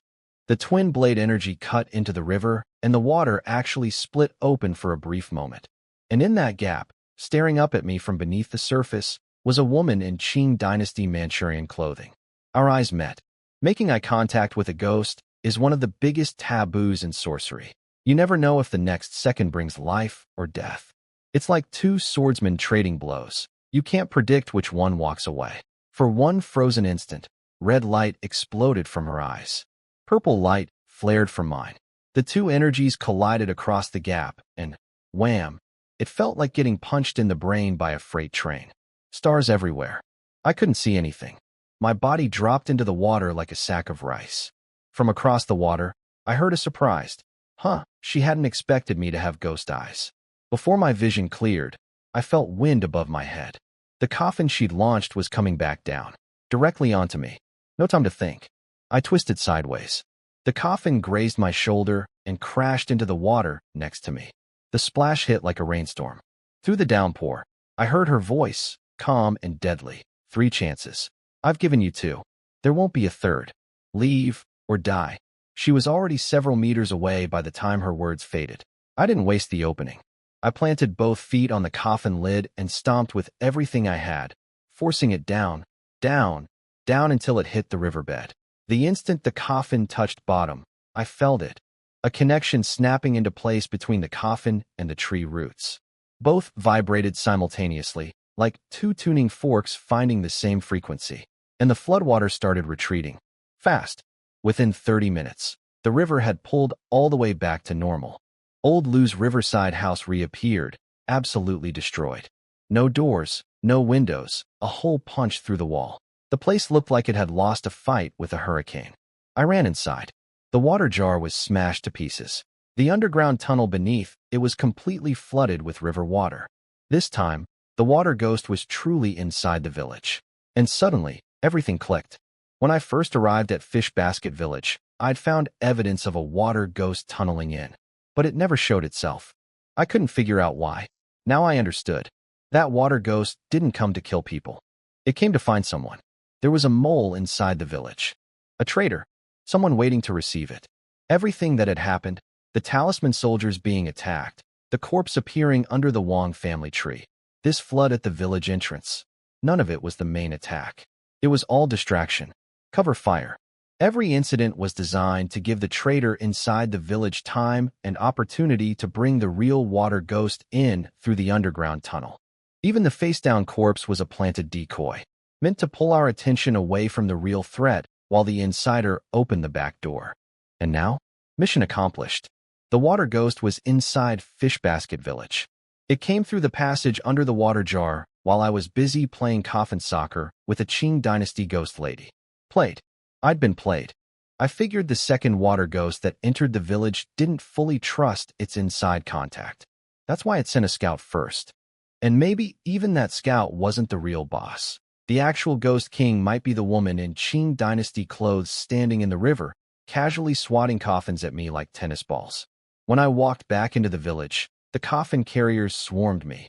Mr. Lee, did you beat the water ghosts? For now. Everyone go home. Be careful tonight. I stepped back deliberately. Don't get too close. I've still got energy on me. Don't want to accidentally hurt anyone. They backed off and old Lou shooed them away. Then he sidled up behind me and whispered, Mr. Lee, has everything gone to hell? He didn't wait for my answer. In the past, water ghosts would make trouble near the river, but never actually attacked the village entrance. This time they almost broke through. Something's changed, hasn't it? Something inside the village. I asked casually. You said the 7 founding families all died inside the village, right? That's what I was told. But there was no flood that time. So what's different now? Any feuds between the 7 families? And has anyone been desperate to leave the village lately? Old Lou thought about it. Small arguments, sure. But real grudges? No. As for wanting to leave, everyone wants to leave. Who wouldn't? Who wants to be stuck in a cursed fishing village their whole life? Every answer was perfectly reasonable, which was the worst possible outcome for my investigation. Reasonable means no leads. No motive to narrow down, no suspect to focus on. Everyone had equal reason to want out. I couldn't exactly interrogate the entire village door to door, and the water ghost wasn't going to schedule an appointment. I tried another angle. With water ghosts outside, how do you even fish? Has anyone fallen in the water and survived? We fish at peak young hours, high noon, maximum sunlight. Overcast days, nobody goes out. And we don't just fish, we grow wild ginseng on the back mountain too. Anyone fall in and come back alive? Never. When that fish isn't around, the water's safe. When it shows up, going in means death. When does the fish appear? If we knew that, we wouldn't have lost so many people. Fair point. Unhelpful, but fair. As we walked back, I asked one more thing. Who regularly visits the Wang House? Lots of people drop by? But the regulars? Maybe 3 or 4 women who bring jus as meals. When I'd first focused on the Wang House, I was thinking about history and secrets. Now the picture was different. The Wang House wasn't just historically important. It was the entry point. The tunnel. The front door for ghosts sneaking into Fish Basket Village. And the mole inside the village had used that location to receive the first water ghost. The ghost made it through, but couldn't get past the willow tree's boundary. Its body got locked in place by whatever power the tree still held. The soul, though, that escaped somewhere. The Wang House was the perfect choice for an inside job. Only resident. One mentally disabled man who couldn't tell anyone what he saw. Most invisible house in the village. But here was my problem. Getting information out of a fool. You'd think smart people are harder to trick, but honestly, smart people are easy to manipulate. They overthink. They get curious. They take bait. Fools are a nightmare. Once they decide something, you could beat them unconscious and they still won't budge. Whatever jus knew, I'd have to coax it out one crumb at a time. That was old Lou's department. He had rapport with the guy. I'd have to use him. Back at old Lou's house, I picked up the incense burner again. During the fight, old Lou had been holding it. Now I finally had time to examine it properly. I was staring at it intensely when jus, squatting in the doorway, suddenly said, "Grandma, I'm hungry." I whipped my head around. He was talking to the burner. Old Lou started to get up to find him food, but I grabbed his arm. Let him starve. The second I said that, jus started whimpering. "Grandma, I'm hungry," still talking to the burner. There was definitely more to this thing. I gave old Lou a look. Go feed the idiot and keep him busy. Then stood up, drew daylight, and brought the blade down toward the burner in one clean strike. Before the edge even touched the surface, the sword's energy cracked the outer shell. A line split down the side, and underneath the yellow brass exterior, I saw a completely different color. Green. Bronze green. The burner had been wrapped in a layer of cheap brass. A disguise. I pulled out my dagger and started peeling. Brass fell away in sheets, and underneath, gleaming, ancient, unmistakable, was the real thing. A bronze ritual vessel. A ding. And carved into its surface was a demon's face. Old Lou's voice trembled. "Is that a magical artifact?" "No," I said. This is a dark artifact. And if I'm right, this isn't the only one hidden in Fish Basket Village. I stared at old Lou like a knife. Does the Lou family have one of these dark artifacts too? Old Lou practically threw himself on the ground, swearing oaths. Heaven and earth as my witness. The Lou family has never done anything evil. We don't have dark artifacts. Mr. Lee, you can't just accuse people like that. I kept staring. Maybe you didn't. But what about your ancestors? 7 men guarding water together. One of them secretly raising dark magic. Think the other 6 could just walk away from that? I lowered my voice. Don't forget those 7 trees. Old Lou went quiet. Real quiet. Sorcerers don't plant trees for decoration. Those 7 trees weren't just a Big Dipper formation. They represented some kind of pact. A blood agreement between the 7 families. And pacts go both ways. Old Lou was sputtering. I. Then suddenly he lunged forward. I'll smash this thing right now. Let me tell you, our family. Break it and you'll regret it, said a woman's voice. Coming out of Erju's mouth. I sheathed daylight. Since you've spoken up, why not come out and introduce yourself? Erju stood up, and a misty silhouette peeled away from his body like a shadow stepping off a wall. Within seconds, it solidified into an old woman wearing plain gray clothes. Not beautiful, but carrying herself with the rigid dignity of a wealthy household's matriarch. The kind of woman who ran a family with an iron fist and expected the universe to cooperate. What should I call you? I asked. Call me Wang Lisher. I froze. SHE was Wang Lisher. The ghost I'd been sent to find? My very first assignment? She'd been here the whole time, hiding inside her own disabled grandson, talking through a brass-covered bronze vessel, watching everything? Old Lou apparently recognized her. Auntie, you never left? So she was Erju's grandmother. The same old woman who'd bulldozed the ancestral house, married her disabled grandson to a disabled wife, and spent every last penny keeping the Wang bloodline alive. Here's the thing about my assignment. Black and white impermanence gave me a name and literally nothing else. No picture, no age, no era. The death date was written in traditional celestial calendar format, which repeats every 60 years. Wang Lisher could be a woman who jumped in the river at 80 or drowned at 18. I had zero way to confirm this was even the right person. The old woman didn't even glance at me. She turned to old Lou. If I leave, who takes care of the Wang family bloodline? You? Can you find Erju a wife? Old Lou was speechless. I watched her carefully. The obsession with continuing the family line, that kind of thinking was buried deep in the older generation's bones. I could absolutely believe it would be powerful enough to anchor a soul to the mortal world. She'd already done insane things while alive, wrecking the ancestral home, arranging marriages between disabled people, all for the bloodline. So staying as a ghost to keep trying? Yeah, that tracked. But a ghost arranging marriages? Think about what that actually requires. Finding a wife for a disabled man is nearly impossible even for living people with money and connections. The Wang family had neither. What exactly was this ghost grandmother planning to offer? Unless the Wang family still had something we didn't know about. Old Lou sighed. Auntie, let's not talk about you staying. Tell me, what's the deal with this bronze vessel? And the corpse that came out of your house? The old woman's face went cold. That's Wang family business. Why should I tell you? She pointed at me. And get this person out of here. Fish Basket Village doesn't need outsiders meddling.